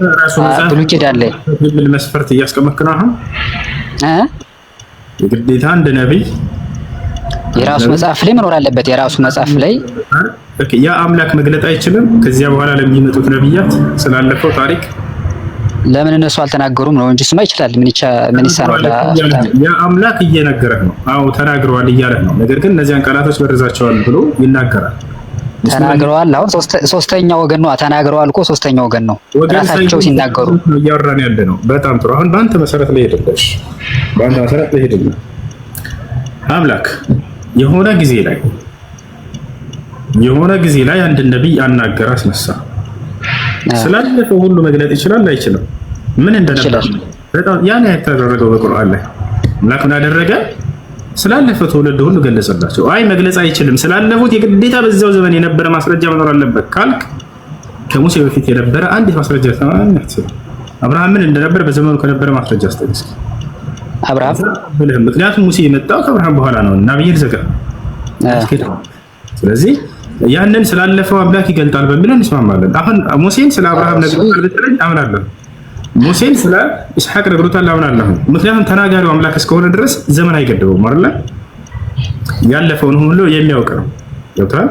ያ ግለሰብ ቢሆን ኑሮ ቃሉን ያመጣው ከራሱ ቢሆን ኑሮ እሺ ዛኔ ዘመኑን ገድበዋለን። አንተ የመጣኸው ከዚህ በኋላ እንዴት ስላለፈው ልትናገር ትችላለህ እንለዋለን። ገብቷል አይደል? ነገር ግን ገና ቁርአን ግድት ስታደርገው ተንዚል አሊፍ ላም ሚም ዛሊከ الكتاب لا ريب فيه ይላል። የመጀመሪያው ይህ ቁርአን ከአምላካችሁ ከአላህ ዘንድ ለመሆኑ ምንም ጥርጥር የለውም ብሎ ይጀምርልሃል። በየመካከሉ ላይ እስከ መጨረሻው ድረስ እኔ ያወረድኩት ለአብርሃም ለኢስሐቅ ሳወርድ የነበርኩ እያለ ቢናገር የሆነ አምላክ ነው። ስለዚህ አምላክ ስላለፈው ዘመን ሁሉ ስላለፈው ትውልድ የሚያውቅ ነው። ያዕለሙ ማ በይነ አይዲሂም ወማ ኸልፈሁም ስለ ፍጥረታቶች የኋላቸውንም የፊታቸውንም የሚያውቅ ነኝ ብሎ የሚናገር አምላክ ለነቢያትም ሲገልጥ የነበረ ያ ነው የገለጠላቸው። እሺ ያው እንትን እንዳላሰለች ግን አሁን ይሄን ነገር ለአንድ ወጣ ብሎ ለሚያይ ሰው አክሴፕትድ አይደለም። አትሊስት በራሳቸው የሙሴ መጽሐፍት ላይ መጻፍ አለበት ሙስሊም ነኝ ወይ አንድ ነብይ ላይ ብቻ አይደለም። አትሊስት ብዙ ነብያት አሉ አንዳቸው እንኳን ማለት አለባቸው። አብርሃም ይባላል አታውቅም? ችግር የለም አብርሃም አለ አውቃለሁ። ማስረጃ ምንድን ነው? እንግዲህ አብርሃም መጽሐፍ ነው። ኦሪትን ማንበብ ነው። ኦሪት አሁን ለምሳሌ በነገራችን ላይ ኦሪት ሙሴን እንደጻፈው ነው እኛ የምናምነው። በጣም ጥሩ። ስለዚህ ሙሴ መቼ ነበረ? ሙሴ ሲጽፈው አብርሃም ይናገራቸው የነበሩት ነገሮችን ይጽፋል። አሁንም በቁርአን ላይ ለነብዩ መሐመድ ሰለላሁ ዐለይሂ ወሰለም ሲገለጥ ጊዜ አብርሃም ሲናገራቸው የነበሩ ቃላቶች ተቀምጠዋል ነው እያልኩ ያለው። አብርሃም ምን አለ ከተባለ እኔ ሙስሊም ነኝ አለ። አሳየኝ። ተው በቃ ሊኖር ይችላል። ዝሮ አሁን እንዳልኩ ቁርአን ላይ ከሆነ ብዙ ባልኩ መንገድ ስለሚጻፍ እኔ ሙስሊም ነኝ እያለ የሚናገር ቦታ አሳይሃለሁ። ያዕቆብ ቃል በቃል ልጆቹን ወላ ተሙቱነ ኢላ ወአንቱም ሙስሊሙን ይላቸዋል። አደራ ልጆቼ ሙስሊሞች ሆናችሁ እንጂ በሌላ መንገድ እንዳትሞቱ የሚላቸው ይህን ሁሉ የነብያት አስተምሮ ወርዱላቸው። አይሽ እሱ ነገር አሁን የኛ መጽሐፍቶች ላይ ለምን አናገኘውም ነው ታዲያ? ለምሳሌ የሆነ እንደውም ቪዲዮ እያየሁ ነበር። የሆነች ልጅ ሙስሊም የሚል ቃል የኛ መጽሐፍ ጋር ካሳየኝ ምናምን ብላ የሆነ እያሳያት ማለት ነው እንትን መሐመድ የሚል ከዛ የሶሎሞን መጽሐፍ ላይ መሰለኝ ነው ምናምን ገልጸህ ታሳያታለህ። ግን ያ ራሱ እንዳልሆነ አየሁትና ለመዋሸት እየሞከረ ነው ወይ ነው ምንድነው ምናምን እስክል ድረስ ማለት ነው። መሐመዲን የሚለውን ቃል መሐመድ ነው እንደሆነ ያላ ክፈት አይ ያለውበት ቦታ አይመችም። ታዲያ እንዴት አየህ? ኖ ያንተን ቪዲዮ ይዛን ያየሁት ነበረ ነው እያልኩ ያለሁት እንደሆነ አየሁ ነው ያልከው? አዎ በጣም ጥሩ። አሁን አሳየኝና ግን ነገር ግን ስታሳያት ይዛኔ ሙሉ ለማየት እየሞከርኩ ነበረ። ወደ ሂብሩ ወሰድከው መሐመድን የሚለውን ቃል በሂብሩኛ ምን ማለት ነው? አሁን እሱ አይደለም ሙሐመድ የሚል ቃል አለ ወይንስ የለም? እዚያ ላይ ሙሐመድን ነው የሚል ሙሐመድ ማለት አይደለም ብዬ ነው የተረዳሁት። ሙሐመድ የሚል ቃል በቃል ላሳይህ። ምን ትላለህ? ሂብሩ ነው አይደለም? እሺ እሱ ቃል ሙሐመድ የሚል ቃል ዋሽ ለምን ትላለህ ታዲያ? እኛ ያሳየነው ምንድነው? ሂብሩ ላይ ምን ይላል? አለ ግን ሂብሩኛ ነው አረበኛ አይደለም። በአረበኛ ሙሐመድና በሂብሩ መሐመድን የተለያየ ትርጉም ነው ያለው። ወደ አማርኛ ቁጥር በአማርኛ ብቻ መግባባት ይችላል። በአረበኛም ቢሆን ችግር የለም። በአረበኛ ሙሐመድ የሚል አሳየህ እዚያው ላይ። አረበኛ ማንበብ ስለማንችል አሁን አማርኛውን እኮ ማንበብ እንችላለን። ለምን ወደዛ መሄድ አያስፈልግም። በቁርአን ላይ ሙሐመድ የምትለውን ቃል አሳየህና ችግር የለውም። እዚያው ላይ ይችን ቃል ሙሐመድ የምትለውን ታያታለህ። አማርኛው ላይ ለምን አልጻፈም? አማርኛውም ላይ ከፈለክ ወደ አማርኛ ቀይር አድርገን ሙሐመድ የሚለውን አሳያለሁ። በአማርኛ ሙሐመድ ተብሎ ካለ አሳየኝሽ። የአማርኛው መጽሐፍ ቅዱስ ላይ ሙሐመድ የሚል የአማርኛ መጽሐፍ ቅዱስ ወይስ ዕብራይስጥ ላይ ገብተን? አማርኛው ላይ ብቻ። ምክንያቱም ወደ ሂብሩ ስንቀይረው ሙሐመድን የሚለው ቃል ሌላ ትርጉም ይኖረዋል። ሙሐመድ ብሎ አስቀምጦታል እያልኩ ነው። ላሳየህ ወይ? እሺ በዕብራይስጥኛ ሙሐመድ ማለት ምን ማለት ነው? ወይ ዕብራይስጥ ገብተን ስንቀይረው ወደ አማርኛ ሙሐመድ የሚል ቃል ወይ በአማርኛ ወይ በአረበኛ ምረጥ፣ ደስ ይባላል። አሳይ። ኦኬ አሁን እንዳልኩ እኮ ነው ቃላትን ቋንቋዎችን ስንቀያየር መሐመድን የምትል ቃል ስለተገኘች ብለን የምንቀይር ከሆነ አይሆንም። ሙሐመድን የሚለውን ተወሻልኩኝ ወደ አማርኛ እንቀይረውና ወይ ወደ አረበኛ እንቀይረውና ሙሐመድ የሚለውን ቃል በቃል ላሳይህ ወይ ነው ጥያቄ። እሺ አማርኛው መጽሐፍ ቅዱስ ክፈተው፣ ከዛ መሐመድ የምትለው እቺ ትብላ አሳየኝ መጀመሪያ፣ ከዛ ያችን ተርጉማት። ሙሐመድ ብለው ጻፉላችሁ ማለት ሰለማችሁ ማለት ነው። ለምንድን ነው ሙሐመድ ብለው የሚተረጉምላችሁ? እሺ አይኑር ተሳስተዋል እንበል። አማርኛው ላይ ሙሐመድ ብሎ ሊያስቀምጥላችሁ የባሰለባችሁ ለምን ብላችሁ መጠየቃችሁ አይቀርም። እሱ ሳይሆን አሁን እሺ ራይስቱ ላይ ሄደን ያንን ቀጥታ ስንጫነው ሙሐመድ የሚለው በአማርኛ ወይ በአረበኛ ምርጥ ላሳይ ማን ብለው ቀየሯት? እሺ አማርኛዎች ሲጽፏት ወደ አማርኛ ማን ብለው ቀየሯት? መሐመድ የምትለዋን ቃል ማን ብለው እሱ አማርኛው ላይ እኮ ሙሐመድ ምን እንደማረበጅ ጃንታ ያስከው ተርጉም የሰጠው መዛፍ ማን ብለው ቀየሩት? ሲቀይሩ ወደ እኛ ሲተረጉሙት ወደ አማርኛ ቃል ማን ብለው ቀየሯት? ቃል በቃል ሙሐመድ የምትለዋን ኢሳ ብለው ቀየሩት? ሰሎሞን ብለው ቀየሩት? ማን ብለው ቀየሩት? ወይስ ዘለሉት ስሙን? እሱን እናያለን። ችግር እሱን አሳየኝ። አማርኛውን ታውጣና እዚህ ጋር መሐመድ መጻፍ ነበረበት ግን የለም። በእሱን እኮ መጀመሪያውም አማርኛው መጽሐፍ ቅዱስ ላይ የለም አለህ እኮ ገና ምን ሆነህ ነው? የለም እኮ እሱ የዕብራይስጡ ላይ ቅድም ብለህ አነሳህ አንተ ዋሽተሃል አልከኝ። የዕብራይስጡ ላይ ገብቼ አልዋሻሁም። እዛው ላይ ያለን ቀይረው ሙሐመድ የሚለውን ላሳየህ እያልኩ ነው። ትፈልጋለህ? የዕብራይስጠኛው ወደ አማርኛ ተተረጎመም። የዕብራይስጠኛው መጽሐፍ ቅዱስ ወደ አማርኛ በአማርኛ የለም እኮ እዛው ላይ ሆነን ተርጉመው። እኔም አንተ ችግር የለም። ትስማማለህ? ድጋሜ ልታሳይ ነው? የልጅቱን አይቼዋለሁ ኦልሬዲ። አሁን ያን አመጣ ብታሳየኝ አያስኬድም። ታረለ ማሸተላለ እዚያ ላይ ሙሐመድ የሚለውን ቃል በቃል አሳይቻለሁ። አላሳየሁም። ስለ ሙሐመድ አይደለም የሚወራው እርግጠኛ ነኝ። ማነው አይደለም ጥያቄ ሙሐመድ የሚለው ቃል አለ የለም? እዚያ ላይ ሳሳይ በሂብሩኛ እንግዲህ ሙሐመድ ሌላ ትርጉም ኖሮት ሊኖር ይችላል ወይ የመጣ ነው የሄደ ነው እንትን ምናምን ለማለት ሊሆን ይችላል እኮ ያ ትርጉም። ወይ ሙሐመድ የሚል ቃል አሳይቻለሁ። አላሳየሁም። ለሷ ለልጅቱ መጽሐፉ ላይ እዛው ላይ ወደ አማርኛ ስንቀይረው ጊዜ ዕብራይስጡ ሙሐመድ የሚል ቃል አለ የለም? እንደዛ ነው ብለህ ያሳያት ቃል አለ ብለህ ሳይሆን መጽሐፉ ላይ አለ የለም? አላየሁትም። ሂብሩ መጽሐፍ ስለሌለኝ አላየሁትም። እኔ አይተህ ነበር ከልጅቱ ያሳያትን ሁሉ አይቻለሁ እያልኩ አሁን እንደሚለው አንተ ያሳያትን አንተው እዛው ስትገልጠው አይቻለሁ። እንደለሁም ወደ እኔ አታስጠጋው። መጽሐፉ ላይ ያለ ነገር ነው። አሁን ልናይ ነው። አንተ ከተተለ ዕብራይስጡን መልከት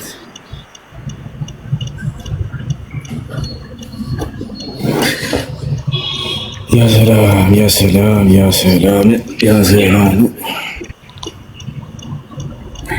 እሺ ያውና ባይብል ሀባለ እዚህ ጋር ምዕራፍ እና ቁጥር መስቀል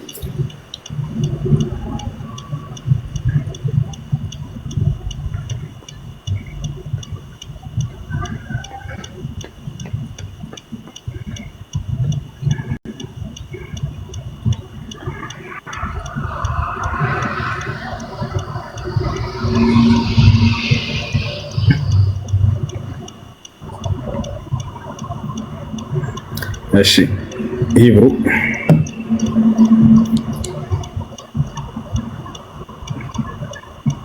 ያ ለዚህ ጋር ሄድ መቀየር ነው በቃ።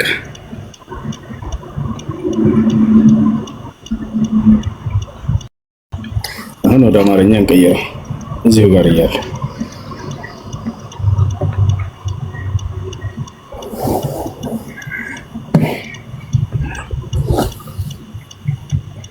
አይዋ እሺ እንወርዳለን እንወርዳለን እንወርዳለን እንወርዳለን እንወርዳለን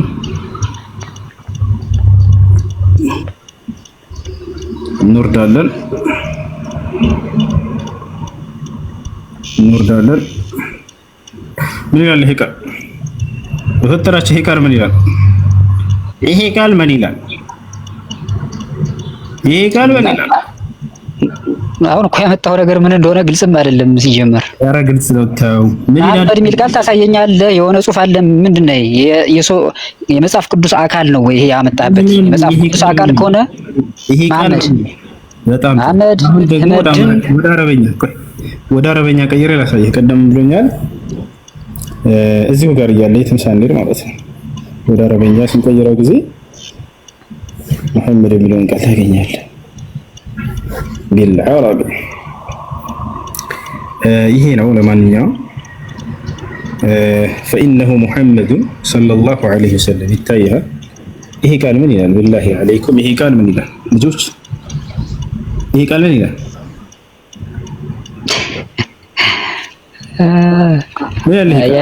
ወይ አልተግባባንም ወይ ኮንፊውዥን እና ኮንቪንስ የሚባል የማሳመን እንትን ውስጥ ነው ያለው ማለት ነው።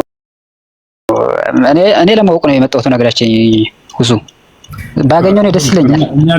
ነገር ግን አሁን የሂብሩ መጽሐፍ ቅዱስ ነው አይደለ አለበት ያልከው የሂብሩ መጽሐፍ ቅዱስ ነው። ቁጥሩን ምዕራፉን ንገረን። ወደ አማርኛ ሲቀይሩ የኛ ሰዎች ምን ብለው አሳስተው እንደቀየሩት ንገረን። አለቀ።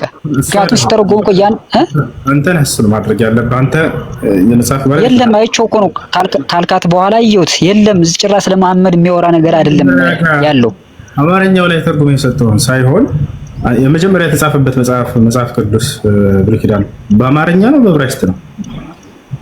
በዕብራይስጥ። በጣም ጥሩ። ዕብራይስጥ ሄደህ ወደምትፈልገው ቋንቋ መቀየር። አረቦች አሉ የአረብ ክርስቲያን ቀየርኩት፣ ወደ አማርኛ ቀየርኩት። መሐመድ የሚል ቃል አለ። ምን እናድርገው? ይሄን መጽሐፉ ላይ መቻለ ያውና እያሳየንህ ዕብራይስጡን ወደ አማርኛ ሲቀየረው መሐመድ እያለ የቀየርክበት ነገር ምን እኮ ምንም የሆነ ነገር አመጣ ምናምን ዛሄው መሐመድ የሚል ቃል አንድ ነገር አልከኝ። ምንድን ነው እያሳየሁ አይደል ሁሉን ነገር የገዛ መጽሐፍህን ምናምን ትላለህ እንዴ? ተው እንጂ አይደል የገዛ መጽሐፍን ስለዚህ ያመጣህበት ፓርት መጽሐፍ ቅዱስ ሲሆን ምን ይሆን እንኳን አይታወቅም። ብቻ የሆነ መሐመድ የሚል ነገር አሳየኝና ይሄው አንብብ ነገር አያስኬድም። ለምን አሁን የኔ መጽሐፍ ነው ብለህ በነጋያቸው ሁዙ ከመጽሐፍ ቅዱስ ላይ የሆነች ነገር ያገኘ ሲመስል ትገልጻለህ። አይ መጽሐፍ ቅዱስ ነው ይሄው እዩት እዚህ ጋር ለማለት ለምን አትገልጽልኝም? ሶሎሞን ላይ ቺች ላይ እዚህ ጋር መኖር ነበረበት። አንዴ እዚህ ቦታ ላይ ያወራ ነው እኛ ግልጽ ነው። ምን መሰለህ ዕብራይስጡ ላይ ስንሄድ ጊዜ ይሄን ቃል ወደ አማርኛ ስንቀይረው ወደ የትኛው ቋንቋ ስንቀይረው መሐመድ የሚል ቃል እናገኛለን። ይሄን ነበር ያልኩት። ቶታል አይደለ? ከፈለክ አንተ ያ መሐመድ አይደለም በል እኔ ጉዳይ አይደለም። ግን መሐመድ የሚል አካል አለ እዚህ ጋር መሐመድ የሚል ስም አለ ነው። አንደኛ እሱ ነው። ሁለተኛ ነገር ምንድነው? አንተ የአማርኛውን ነው አይደል የፈለከው?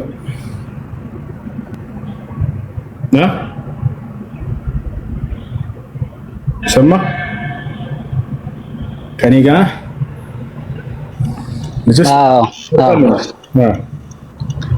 አሁን አምጣውና ምዕራፉን ቁጥሩን እዚህ ጋር የሂብሩ ያለበት ምዕራፍና ቁጥር የኛ ግን የተቀየረ ልትለው የምትችለው ፓርት ላይ ያለበት ከዛ አንብበህ እዚህ ፓርት መኖር ነበረበት። መሐመድ እሱ አንተ ነው እሱ አንተ ነው እኛ አይደለም። እኛ ምን የምናደርገው ዋናው መሰረቱ ልጅቷ አሁን የኛ መጽሐፍ ቅዱስ ላይ የለም ብላ ስትጠይቀህ ሂብሩ ላይ ወይ ምናምን ወሰርኩ ብለህ እንደዚህ ብታሳያት አያስኬድም። ያስኬዳል። የኛ መጽሐፍ ቅዱስ ላይ ያንቺ መጽሐፍ ቅዱስ ላይ አለ ላሳይሽ ብለህ ነው አይድከው። መቼ አሳያት? ሂብሩ ላይ ነው ወሰርካት። ትርጉም ነው አይደለም? መጽሐፍ ቅዱስ ጋር አይደለም እጅህ ላይ ያስካንተ መጽሐፍ ቅዱስ ትርጉም ነው አይደለም? አማርኛ ትርጉም ነው። መጽሐፍ ቅዱስ በምን ቋንቋ ነው የተጻፈው? በአማርኛ ነው። በሂብሩ ሲተረጎም መሐመድ የሚለው ቃል መኖር አለበት። ለምሳሌ በምን ቋንቋ ነው የተጻፈው? ተግባብተናል እኮ ለምን ድጋሜ ትጠይቀኛለህ? በዕብራይስጥ ነው የተጻፈው። በሂብሩ ነው አይደለ? ሂብሩ በጣም ጥሩ። ስለዚህ ያንተን መጽሐፍ ገደል አስገባው ከይቅርታ ጋር ማለት ነው። ከይቅርታ ጋር ምክንያቱም መጽሐፍ ቅዱስ ትርጉም ነው ያስከው። ስለዚህ ምንድነው የምታደርገው አንተ? ወደ ዋናው ወደ መሰረቱ ዕብራይስጥህን ወደ አማርኛ እንትን መቀየር ነው ያ። ስለዚህ በቃ ቀለል እናድርጋትና እንጨርሳት። እኔ የተሰጠኝ ለምሳሌ ቃል አለ ወደ አማርኛ ተርጉሞ ተሰጠኝ ልበል። ለምሳሌ ቁርአንና ሐዲስ ይሄ ነው የተወረደው ብዬ ሙጭ እችላለሁ እንዴ? ላይ አይደለም። በዚያ ላይ ዋና መሰረቱ አለ በአረበኛ የተወረደልኝ ራሴ ቃል ሲወርድ ጊዜ በነብይ ላይ በአረበኛ ነው አይደለ? ያ ነው እናት ማለት ያ ነው መሰረቱ ማለት። ወደዛ ሄድና አረበኛው ላይ ምን ይላል ብዬ በዚያ ያንን ወደ አማርኛ ቀይሬ አለኝ ማለት ነው። እንደዚያ ነው እንጂ ይሄ ተጻፈ ተተርጉሞ የተሰጠኝን ይሄ ነው መጽሐፉ ብሎ ሙጭጭ ማለት አያስኬድም። ይሄ መጽሐፉ ትርጉም እንጂ መጽሐፉ አይደለም። ትርጉም እኮ ስህተት የለውም። አሁን ቁርአን በአማርኛ አለ። ቁርአን በአማርኛ አንድም ስህተት የለውም። ትርጉሙ ስህተት የለውም እያልከን ነው። ዕብራይስጥኛ ትችላለህ እንዴ? አልችልም።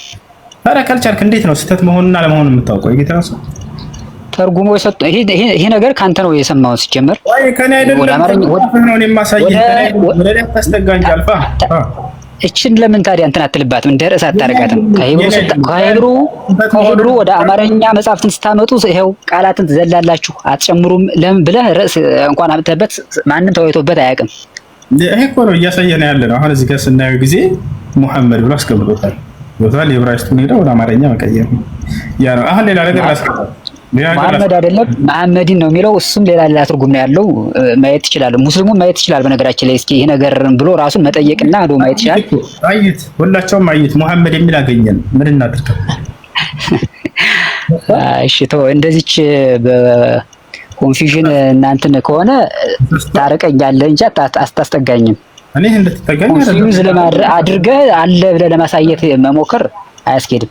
በነገራችን ላይ የሂብሩ ያልካትን እቺ ምዕራፏና ቁጥሯን ሙሉዋን አታነባትም። ችግር የለውም። እሺ ሙሉ ልታነብልኝ አትችልም። እሺ ችግር የለውም። እሺ በቃ እሺ፣ አንተ እንደምትፈልገው ልሄድልህ ና። አማርኛ እንድነበብልህ ፈልጎ ነው። እኛ ከእሱ አይደለም ጉዳያችን። ምክንያቱም የመሰረቱ ቋንቋ ዕብራይስጥ ነው። ይሄ ለአንተ ተተርጉሞ የሰጡህ ነው። ስለዚህ አንተ ነህ ይሄን እንደው እኛ አገዝነህ ሲተረጉሙት አልተሳሳተም ከሆነ አንተ ዕብራይስጥ ትችላለህ ወይ? አልችልም ማለት መሳሳታቸውን አለመሳሳታቸውን እንዴት አወቃል? እስከ ዛሬ ተሳስቷል ብሎ ያ ርዕስ ያመጣም እንዲሁ እንትን ያለም የለም ይሄ እኮ። ስለዚህ አንተ ምን ታደርጋለህ? የተረጎሙት እኮ እንደኔ አይነት ሰዎች አይደለም እኮ። የመሰረቱን ቋንቋ ትሄድና ራስህ ቀይረህ ማየት አያስኬድህም እሱ። እሺ አንብብልኝ የአማርኛውን። ችግር የለም። እሺ አንብብልኝ ያቺውን ፓርት ራሷን የምትልበትን ፓርት አንብበ። እኛ እኮ ጨርሰናል። ሙሐመድ የሚለውን ቃል በቃል እዛው ጋር አሳየኝ ብለህ አሳይተናል። አሁን ምን ማስረዳት ፈልገህ ነው አንተ? ከዚህ ቀጥል። ያው አፉ እጅግ ጣፋጭ ነው፣ እርሱም ፈጽሞ ያማረ ነው። እናንተ ኢየሩሳሌም ቆነጃጅት ሆይ ውዴ ይህ ነው፣ ባልንጀራም ይህ ነው። ሙሐመድ የት አለ? እዚህ ጋር ጨረስክ? አነበብኩት። ቢጫ ያረከውን አነበብኩት። ምን ማስረዳት ፈልገህ ነበር? እዚህ ጋር ሂድልኝ አልክ፣ መጣን እዚህ። ሙሐመድ ያው እዚህ ውስጥ ነው እንግዲህ እኛ ቀድመን ነግረናል። አማርኛው ላይ ሙሐመድ የሚል የለም ብያለሁ እኮ። ምንም አዲስ ነገር እኮ አልተናገርክም። የትኛውን ፓርት ነው የቀየሯት ነው? አይ ከዕብራይስጥ ወደ አማርኛ መጽሐፍ ቅዱስ ሲቀየር ስታለበት ከሆነ እስከዛሬ ማንም ብሎ አያውቅም፣ ኑሮ አያውቅም። እቺን መሐመድን የምትል ነገር ሂብሩ ላይ በሂብሩኛ መሐመድን ነው ስለተገኘች ተመዛች ተጠቅሶ ነበር ድሮ። መሐመድን እቺት ብለህ እንትን የምትል ከሆነ ሂብሩ ላይ ሙሉ አሁን እቺን የሂብሩ አንተን እኔም ስለማንችል እንጂ ሙሉ ይሄ የምናነበው መሐመድ አይደለም የሚለው ወይ እናንተ ወይ ቆነጃጅት ወይ ሆይ የሚል ትርጉም ነው የሚኖረው መሐመድን የሚለው። እዚህ ጋር አሁን ለምን እንደመጣህ ልታስረዳ አልቻልክም? መሐመድ የሚል አምጣ አልከኝ። እኛ አለ መቻልነህ ከመጀመሪያው አማርኛ ትርጉማቸው ላይ የለም እኮ እያልከው ነው ከመጀመሪያው። ታዲያ ጠይቀህ አለ መጽሐፍ ቅዱስ ላይም አለ ወደ ሂብሩ ብለው ወሰርካት። ልጨርስ። አንተ ያልከው ያነሳኸው ርዕስ ምንድነው? ለልጅቱ ዋሽተሃታል። መሐመድ የሚል እዛ ጋር የለም አልከኝ። ለልጅቱ በምን መልኩ እንዳሳየው ስለግምልህ ደግሞ መሐመድ የሚል ቃል እዛ ጋር አለ። መሐመድ የሚል አለ የለም? ዕብራይስጡ ወደ አማርኛ ሲቀየር እዛው ላይ ይሄን መልስልኝ። እዛው ላይ አይደለም፣ እዛው ላይ የተቀየረበት መንገድ እኮ ነው። ልክ ሙሉ እንትሯ ላይ አሁን አንተ እኮ አዲስ እንትን እያመጣ ነው። በነገራችን ያለስ እዚህ ጋር ስንቀይር ጊዜ መሐመድ የሚል ቃል አግኝተናል አላገኘንም ነው ጥያቄው። አሁን ምን እንዴት እንደቀየርከውም የት እንደቀየርከውም እኮ ማውቀው ነገር የለም። እያሳየሁህ ለምን ትርጉም ትልቅ ሰው አይደለህ? እንዴት እንደቀየርከው እንዴ? ይኸው እዚህ ራስህ 5:16ን እየከፈትኩኝ ዕብራይስጡን እያሳየሁኝ ከዛ ወደ አማርኛ መቀየር ብቻ። ያው ይሄ መሐመድ የሚል ቃል አገኘ ነው። ይሄ ቃል ምንድን ነው? የት ውስጥ ነው ያለው? የት ጋር ነው ያለው? ይሄ መሐመድ ይላል። የዚያን ቃል ሲፈታልህ ማለት ነው። ምኑ ጋር ነው ያለው? አሁን እዚህ ጋር ላይ መዝሙረ ዳዊት ይላል፣ ሆሴዕ ይላል፣ ሰቆቃወ ኤርምያስ ይላል። ላይ ምን ላይ ነው ያገኘው መሐመድ? አመጣ ያሳየኝ። ሰሎሞን 5:16 ላይ ይቺ ዕብራይስጧን ቃል ያትችን አመጣልህና መሐመድ ብሎ እንደምትፈታ አስቀምጣት። የት ጋር ያቸት እና ዕብራይስጧ ቃል እቺ እንዴ? እንደሷ አንተ ምንም እንኳን አናውቅም። እንዴ ምን ይሁን ባረበ መሐመድ ልክ ነህ። አዎ ግን ተርጉሞ አስቀመጠልን እያልኩህ ነው። ህፃን ልጅ ነህ እንደሰየው ይሄ ሂብሩ እኮ መሐመድ ይበላይ ብለን የምናውቀው ነገር የለም እኮ እያልኩ ነው። አንተ ምንም እንኳን አናውቅም። እንደው አናውቅም። ትክክል ነህ። እኔም አንተም አናውቅም። ግን እዚህ ጋር መሐመድ ብሎ አስቀመጠው ነው። እሺ እቺ ቃልም ቢሆን እቺ ቃል አለች ወይ መጽሐፍ ቅዱሱ ላይ? ያው ሂብሩ ቃል አመጣህልኝ እሺ ጋችት ነኝ ትለኛለህ። እናንተ ምን እኔ ማናውቀው እዛ መሐመድ እንዲል አደረከው። ይሄ ቃል መጽሐፍ ቅዱሱ ላይ ያለ መሐመድ እንዲል አደረከው ይላል። ወላሂ መሐመድ ይያለ እኔ አይደለሁም ይሄን ያስቀምጡት። ያው ይሄን ዕብራይስጥ ቃል ትክክል ነው አይደለ እንዴ? ዕብራይስጥ ቃላት ማለት እኮ መጽሐፍ ቅዱስ ማለት አይደሉም። ወይ ዕብራይስጥ ቃል አመጣ። ይሄው መሐመድ ላለከኝ የት አለ? ይኸውልህ ይሄ ዕብራይስጡን ቃል አመጣና እቺ መሐመድን ብሎ እዚያ ላይ ያስቀምጠው ማለት ነው። መሐመድ የሚለውን እዚህ ጋር እቺ ዕብራይስጥዋን አመጣና ያውና ሙሐመድ የሚል ትርጉም እንደሚሰጥ እዚህ ጋር አስቀምጠው እያልኩ ነው። ይሄን ይመስላል ወታላር ሙሐመድ ብሎ አስቀምጦታል እዚህ ጋር። አሁን ሌላ ነገር እንድትገነዘቡ ላሳያችሁ ያ ጀማዓ ተመልከቱ። እዚህ ጋር የትኛውን ቃል ነው ወደሚለው እንምጣ። እና አስተዋይ ክርስቲያኖች ማለት ነው አፉ እጅግ ጣፋጭ ነው አለ፣ እርሱም ፈጽሞ ያማረ ነው። እናንተ የኢየሩሳሌም ቆነጃጅት ውዴ፣ ይህችን ቃል ነው እንግዲህ ውዴ ይህ ነው ብሎ አምላክ ስለማን ነው ከማንም በላይ ውድ አድርጎ የተናገረው እዚህ ዓለም ላይ ያ ጀማዓ? ይሄን እንደው አረበኛ ነው ውዴ ብትለዋለች ሙሐመድ የተባለች ልትለኝ ነው? ወይ ተረጋጋ፣ ልጨርስልህ እባክህ። የአረበኛውን መጽሐፍ ቅዱስ አሁን ላወጣልህ ነው። ምን ትላለህ? ትስማማለህ? የአረብ ክርስቲያን እንዳለ ታውቃለህ አይደለ? ትስማማለህ? አልፋ አሉ። ስለዚህ የአረበኛውን መጽሐፍ ቅዱስ ላምጣልህና እዚህ ጋር የሚጠቀመው ቃል አምላክ ከነቢያት ሁሉ ለነቢዩ ሙሐመድ የሰጣቸው ትልቁ ማዕረጋቸው ኸሊል የሚል ነው። ላሳየህ የአረበኛውን መጽሐፍ ቅዱስ ትስማማለህ? ስለማላውቀው ሆነ አረበኛውን ተታይኝም እንትልን አልችልም። ስለዚህ መልፋት መድከም ነው የሚሆነው እና ስለዚህ ዋናው ነገር እዚህ ጋር ምንድነው? ይሄን ቃል ቀጥታ ሄዳችሁ ዕብራይስጡን ወደ አማርኛ ስትተረጉሙት ሙሐመድ የሚል ቃል እዚያ ጋር ይገኛል። ይሄ ነው። ይሄ ሙሐመድ ማን ነው? ደግሞ የሚገርመው ወደ ላይ ከፍ ብላችሁ ስታዩት ስም ነው ይለናል፣ የወንድ ስም። አማርኛው ላይ ግን ስሙን ይሄን ቀይር አድርገው ውዴ በሚል አስቀምጠዋታል። ስም እንደሆነ ላሳያችሁ፣ ለዚያውም የወንድ ልጅ ስም ነው ብሎ አስቀምጦታል። ኑ ጉድ ላሳያችሁ ያ ጀማዓ። ይሄ ሙሐመድ የሚል ይታያችኋል አይደል? ቅዱሳን ተመልከቱ። ስሙ ራሱ ነበር መቀመጥ ያለበት። ያው ሙሐመድ ይላል አይደለ? የቃሉ መፍቻ ላይ ወደ ላይ እንመልሰውና ያውና እዚህ ጋር ምን ይላል? ስም የወንድ ስም የነገሩ ክፍልና ስም ነው፣ ለዚያም የወንድ ልጅ ስም ነው። የወንድ ልጅ ስም ሙሐመድ ተብሎ ሊቀመጥ ሲገባ ውዴ ብለው ተርጉመዋታል። ውዴ ብለው ተርጉሞ በአረበኛው እንኳን አላመለጡም። የሚገርማቸው ኸሊል በሚል ተቀምጧል። ከነቢያቶች ሁሉ አምላክ ውድ ኸሊል አድርጎ የያዘው ማን ነው? ልጆች መልሱ። አምላክ ሁሉንም ነቢያት ማዕረግ ሰጥቷቸዋል። ዒሳ ለምሳሌ መሲሁ የሚል ማዕረግ አለው አይደለ? መሲሁ የሚል ማዕረግ አለው አይደል? ሙሴ ደግሞ ከሊሙላህ አላህ ያናገረው የሚል ማዕረግ አለው አይደል? ኸሊል ተብሎ የተያዘው ማን ነው? ኸሊል ተብሎ የተያዘው ማን ነው? ይሄን ላሳያችሁ። የአረበኛውን መጽሐፍ ቅዱስ ልክፈትና አረበኛው ላይ ለእርሳቸው ብቻ ከነቢያት ተነጥሎ የተሰጠ ማዕረግ ነው ላሳያችሁ። ይሄን ነው ምዕራፍና ቁጥር ሂደን ማለት ነው። የአረበኛውን ላውጣላችሁ። የአረበኛው መጽሐፍ ቅዱስ እዚህ ይገኛል። መውቂዕ አባ ተክለ ሃይማኖት ዌብሳይት ይላል። እዚህ ጋር እንመልከት። ነሽደል ኢንሻድ ማለት በአረበኛ ነው። ማሊ ሰለሞን ማለት ነው። ያና ነሽደል ኢንሻድ 516 ነሽደል ኢንሻድ 516 ላይ እንመልከት።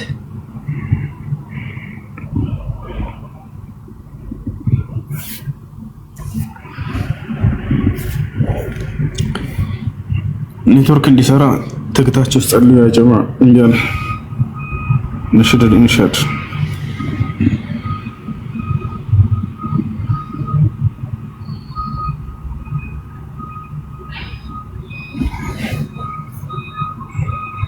ያው አለ ይሰማችኋል? ይታያችኋል? የልክፈት ኡስታዝ አዘጋጅቻለሁ እኔ ያውና ይታያችኋል? አይገርምም ያ ጀማዓ? ያውና 516 ከፍተዋለሽ ያሰን ተመልከቱ። ነሽደል ኢንሻድ ማሊ ሰለሞን 516 ሐልቁሁ ሐላዋ እንደበተ ጣፋጭ ነው ይላል። ወኩሉ ሙሽተቢያት ሁሉ ነገር ተፈላጊ ነው። هذا حبيبي وهذا خليلي خليل እያለ ነው። ይህ ነው ኸሊሌ ይላል።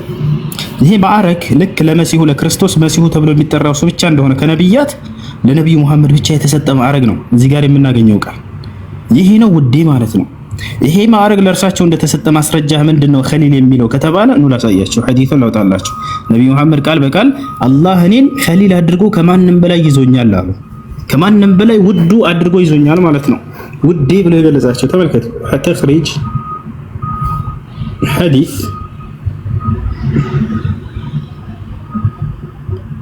إن الله قد اتخذني خليلا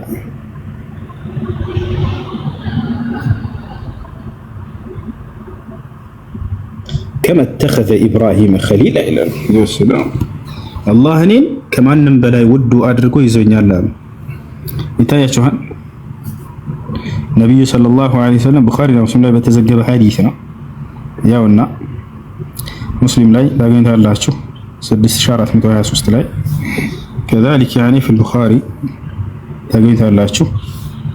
እዚህ ሐዲስ ላይ ነብያችን ሰለላሁ ዐለይሂ ወሰለም ምን አሉ? ኢነ አላህ ቀድ ኢተኸዘኒ ኸሊላ አላህ ውዱ አድርጎ ይዞኛል አሉ። ውዱ አድርጎ ይዞኛል። ያውና ከዚያ እዚህ ጋር አማርኛ ቀይረናችሁ ይሄንን እዚህ ጋር فإن الله قد اتخذني خليلا ቀጥታ ቀድሞ አረበኛ ቃል እዚያ ላይ ያለው ይቺ ቃል ማለት ነች። አላህ የእርሱ ውዱ አድርጎ ይዞኛል ብሎ ይናገራሉ። ያውና ይታያችኋል። ወደ የሚለው ቃል ነው ራሱ እዚህም ጋር ያለው ቃል በቃል ሐዲስ ላይ ሁሉን ቻይ የሆነው አምላክ ወዳጅ አድርጎ ያዘኝ እና ኸሊላ ውዱ አድርጎ ያዘኝ ብለው ነብያችን ሰለላሁ ዐለይሂ ወሰለም ተናግረዋል። ስለዚህ ይሄን ይመስላል። ሌላ ጥያቄ አለ? ሲቀጥል ሽብሬ ሰላም፣ እንዴት ነሽ? አለን። ቀደም የጠየቅኩ ነኝ አውቀኸኛል አይደል? እሺ፣ ኔትወርክ አስቸግሮኝ ነው። አሁንም በመሃል ካስወጣኝ ኔትወርክ ነው የሚሆነው እና ምዕራፉን ቁጥሩን ንገረኝና ለጣፈው መጽሐፍ ቅዱስ አልያዝኩም። በእርግጥ ግን እጠይቃለሁ። እሺ፣ ችግር የለውም።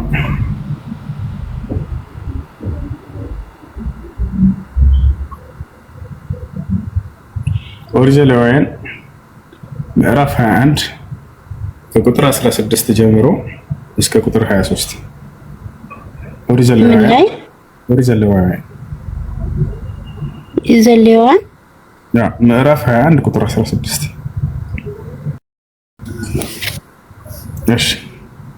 እሺ ዳኒ ጥያቄ አለ? ሌላ ጥያቄ አለሽ ወይስ ጨርሰሻል? አይ ይሄኛው በትክክል አልተያዘልኝም ቃሉ፣ ግን ያው እንዳላደክም ብዬ ነው።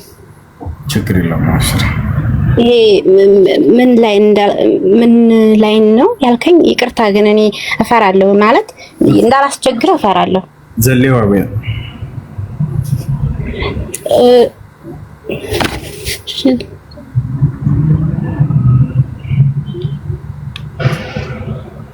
ዘሌዋውያን ታገኛለሽ። መጽሐፍ ረስተሽ ታገኛለሽ። እሺ እሱ ላይ ቁጥር ስንት? ምዕራፍ ስንት ቁጥር ስንት? ምዕራፍ 21 ቁጥር 16 ጀምሮ ክፈትላት። ቅድም ሳሳያን ነበር። እሺ ችግር የለውም ልክፈትላችሁ። እሺ ላንብብላችሁ። ይሄ ላይ ታይሻል። ስክሪንሻት አንሺው። ዘሌዋውያን ስክሪንሻት ላንሳው። ቆይ አንዴ። አይሽ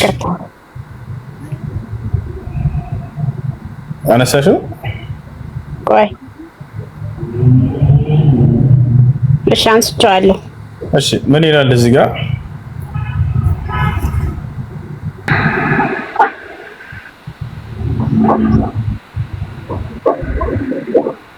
እሺ ምን ይላል? እግዚአብሔር ሙሴን እንዲህ ብሎ ተናገረው፣ ለአሮን እንዲህ ብለህ ንገረው፣ ከዘርህ በትውልዳቸው ነውር ያለበት ሁሉ የአምላኩን እንጀራ ያቀርብ ዘንድ አይቅረብ።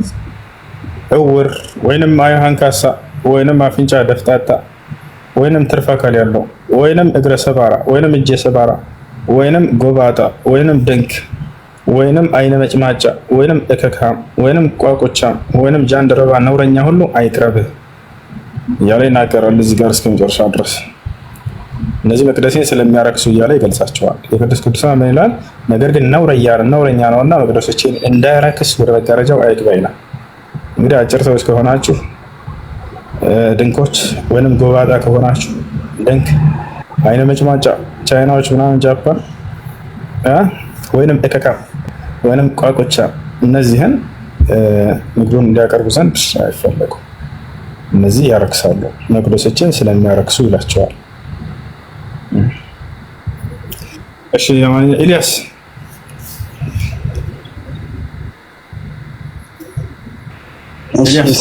ሰላም ነው? ይሰማል? ይሰማል። እንዴት ነህ? ደህና። እንዴት ነው? አልሐምዱሊላህ። እኔም አንድ ጥያቄ ነበረልኝ። እሺ ጥያቄው ምንድን ነው? ያው ረሱል እርግጠኛ ካልሆንኩ በጉዲፈቻ ያሳደጋቸው ዘይድ የሚባል ነበር መሰለኝ። እሺ ሙስሊምና ክርስቲያን? ሙስሊም ነው። አየሻ ዘይድ ባሪያቸው ባሪያ አገልጋይ ነበር። ነገር ግን እንደ ባሪያ አያይ ነበር ሰውንና እንከባከቡት ነበር፣ ወጪ አድርጉለት ነበር ምናምን። እሺ እሱ ነው እና እሱ በኋላ ላይ ዘይነብን መሰለኝ ካሉ እንዲያገባቸው አርግተው በኋላ ላይ ደግሞ ረሱል መልሰው ዘይነብን አግብተው ነበር መሰለኝ። ከፈታት በኋላ ሰውየው አልፈለገም ከተፈታ። እስቲ ሙሉ ታሪኩን እሺ ችግር የለውም ሙሉ ታሪኩን ልንገራችሁ። በጣም የሚደንቅ ታሪክ ነው፣ ወላሂ የሚደንቅ ታሪክ ነው። ነገር ግን ክርስቲያን ሰባኪዎች ያኔ ነብዩ ሰለላሁ ዐለይሂ ወሰለም ለማንቋሸሽ የሚፈልጉ ሰዎች ይሄንን ነገር ይናገሩታል ብዙ ጊዜ። ነገር ግን የእርሳቸውን ምን ያክል መልካምነት የሚገልጽ ታሪክ ነው። ታሪክ ወዲህ ነው። አንድ ዘይድ ብኑ ሐሪታ የሚባል ልጅ ነበር። ይህ ዘይድ ብኑ ሐሪታ የሚባል ልጅ ለነብዩ ሰለላሁ ዐለይሂ ወሰለም በ10 ዓመት ነው የሚበልጠው፣ ተቀራራቢ ሁሉ ናቸው። ግን ባሪያ የሚባል ነገር አለ ይዛል። ይህ ዘይድ ብኑ ሐሪታ ባሪያ ነበር። የማን ባሪያ? የኸዲጃ ባሪያ ነበር። ኸዲጃ ለነብዩ ሰለላሁ ዐለይሂ ወሰለም በስጦታ መልክ አበረከተችላቸው። ወጣቸዋል ያገልግልህ ይሄ ወጣት እንካ ባሪያ አድርጌ ሰጥቻለሁኝ አለቻቸው። ነብዩ ሰለላሁ ዐለይሂ ወሰለም እንደ ባሪያ አልተቀበሉትም ነበር። ልክ እንደ ልጃቸው ተንከባከቡት። አስቡት፣ ባሪያ ካለች የዛኔ ምን ታሰሯቸው ነበር? ሂድና ሰርተህ አምጣ ትለዋለህ። አለቃ ቤት ይቀመጣል። ያ ባሪያ ቀኑን ሙሉ ሰርቶ ደክሞ ለፍቶ ያመጣል። ያንን ገንዘብ ይሰጣል። ቁጭ ብለህ ትበላለህ። ነብዩ ሰለላሁ ዐለይሂ ወሰለም ይሄንን ሳይሆን ያደረጉት ጭራሽ ከልጆቻቸው ጋር ተንከባከቡት። የአካባቢው የመካ ሰዎች እንዴ የሙሐመድ ልጅ ነው ብለው እስኪያስቡ ድረስ ደረሱ። አስቡት፣ ባሪያን ማሰራት ስትችል ገንዘብ እያሰራት ያወጣልህ ይባላል። እና ነብዩ ሰለላሁ ዐለይሂ ወሰለም እንዲህ አላደረጉ። ጭራሽ የሰው የመልካም ዋሉለት። የመካ ሰዎች ዘይድ ብኑ ሙሐመድ ብለው እስኪጠሩ ድረስ ደረሱ። የሙሐመድ ልጅ ዘይድ እስኪሉ ድረስ ይዛቻል። አይ ይሄ ልጅ አይደለም እንዲህ ብላችሁ አትጥሩኝ የባሪያ ስም አላሉም። ራሳቸው ዝም አሉ። ራሱ አላህ በቁርአን ላይ መጥቶ በአባቶቻቸው ስም ይጠሩ እስኪል ድረስ ነብዩ ሰለላሁ ዐለይሂ ወሰለም ይሄንን እኔ ልጅ አይደለም ይሄ ባሪያዬ ነው ምናምን ብለው የመጸየፍን ቃል አልተናገሩበትም። ሰዎች ሁሉ ያንን እየተናገሩ ዝም አላቸው። ነቢያችን ሰለላሁ ዐለይሂ ወሰለም ይሄ ልጅ ዳሩት። ያጎታቸው ልጅ አካባቢ ዘይነብ ቢንት ጃህሽ የምትባለው ዳሩት ራሳቸው። ከዳሩት በኋላ እንዳውም የዛኔ ሳይደሩት በፊት ይሄ ታሪክ የሚገርማቸው ነብይ ሳይሆኑ በፊት ነው። ነብይ ሳይሆኑ በፊት ነው ባርነቱ የነበረው ማለት ነው። ይሄ መልካም ስብዕናቸው የነበረው ነብይ ከመሆናቸው በፊት ነው። የታቻ ነብይ ከመሆናቸው በፊት ነው ባሪያ የሆነው ከእርሳቸው ጋር ሲያገለግል እንደዚህ ከኸዲጃ የተበረከተላቸው ማለት ነው። በሆነ ጊዜ ላይ ቤተሰቦቹ መጡ ይባላል።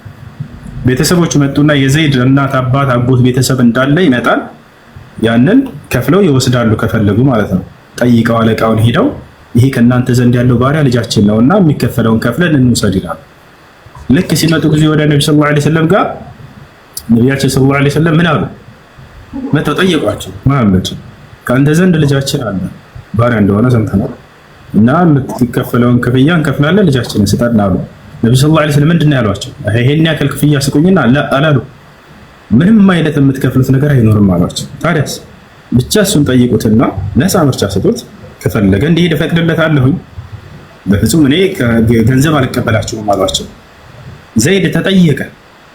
መሄድ ትፈልጋለህ ወይ? እናት አባቱን አገኛቸው፣ አለቀሰ፣ ሳቀ፣ አቀፋቸው፣ ደስ አሉ። ነገር ግን ነቢያችን ሰለላሁ ዐለይሂ ወሰለም ምርጫ ሰጡት። ከፈለክ ያውና ቤተሰቦች ጋር መሄድ ትችላለህ አሉት። የዛን ማን እንደመረጠ ታውቃላችሁ? ወላሂ ነብዩ ሰለላሁ ዐለይሂ ወሰለም ነው የመረጠው። እኔ አንተን ካገኘሁ በኋላ ከአንተ በኋላ ማንም ጋር ከአንተን ተለይቼ መኖር አልፈልግም አላቸው። መልካም ስብዕና ነው ሲያሳዩት የነበረው። እንደ ባሪያ አይጠቀሙትም ነበር። እንደዚህ ሄደህ ሰርተህ አምጣ ምናምን መልካምነታቸውን አይቷል።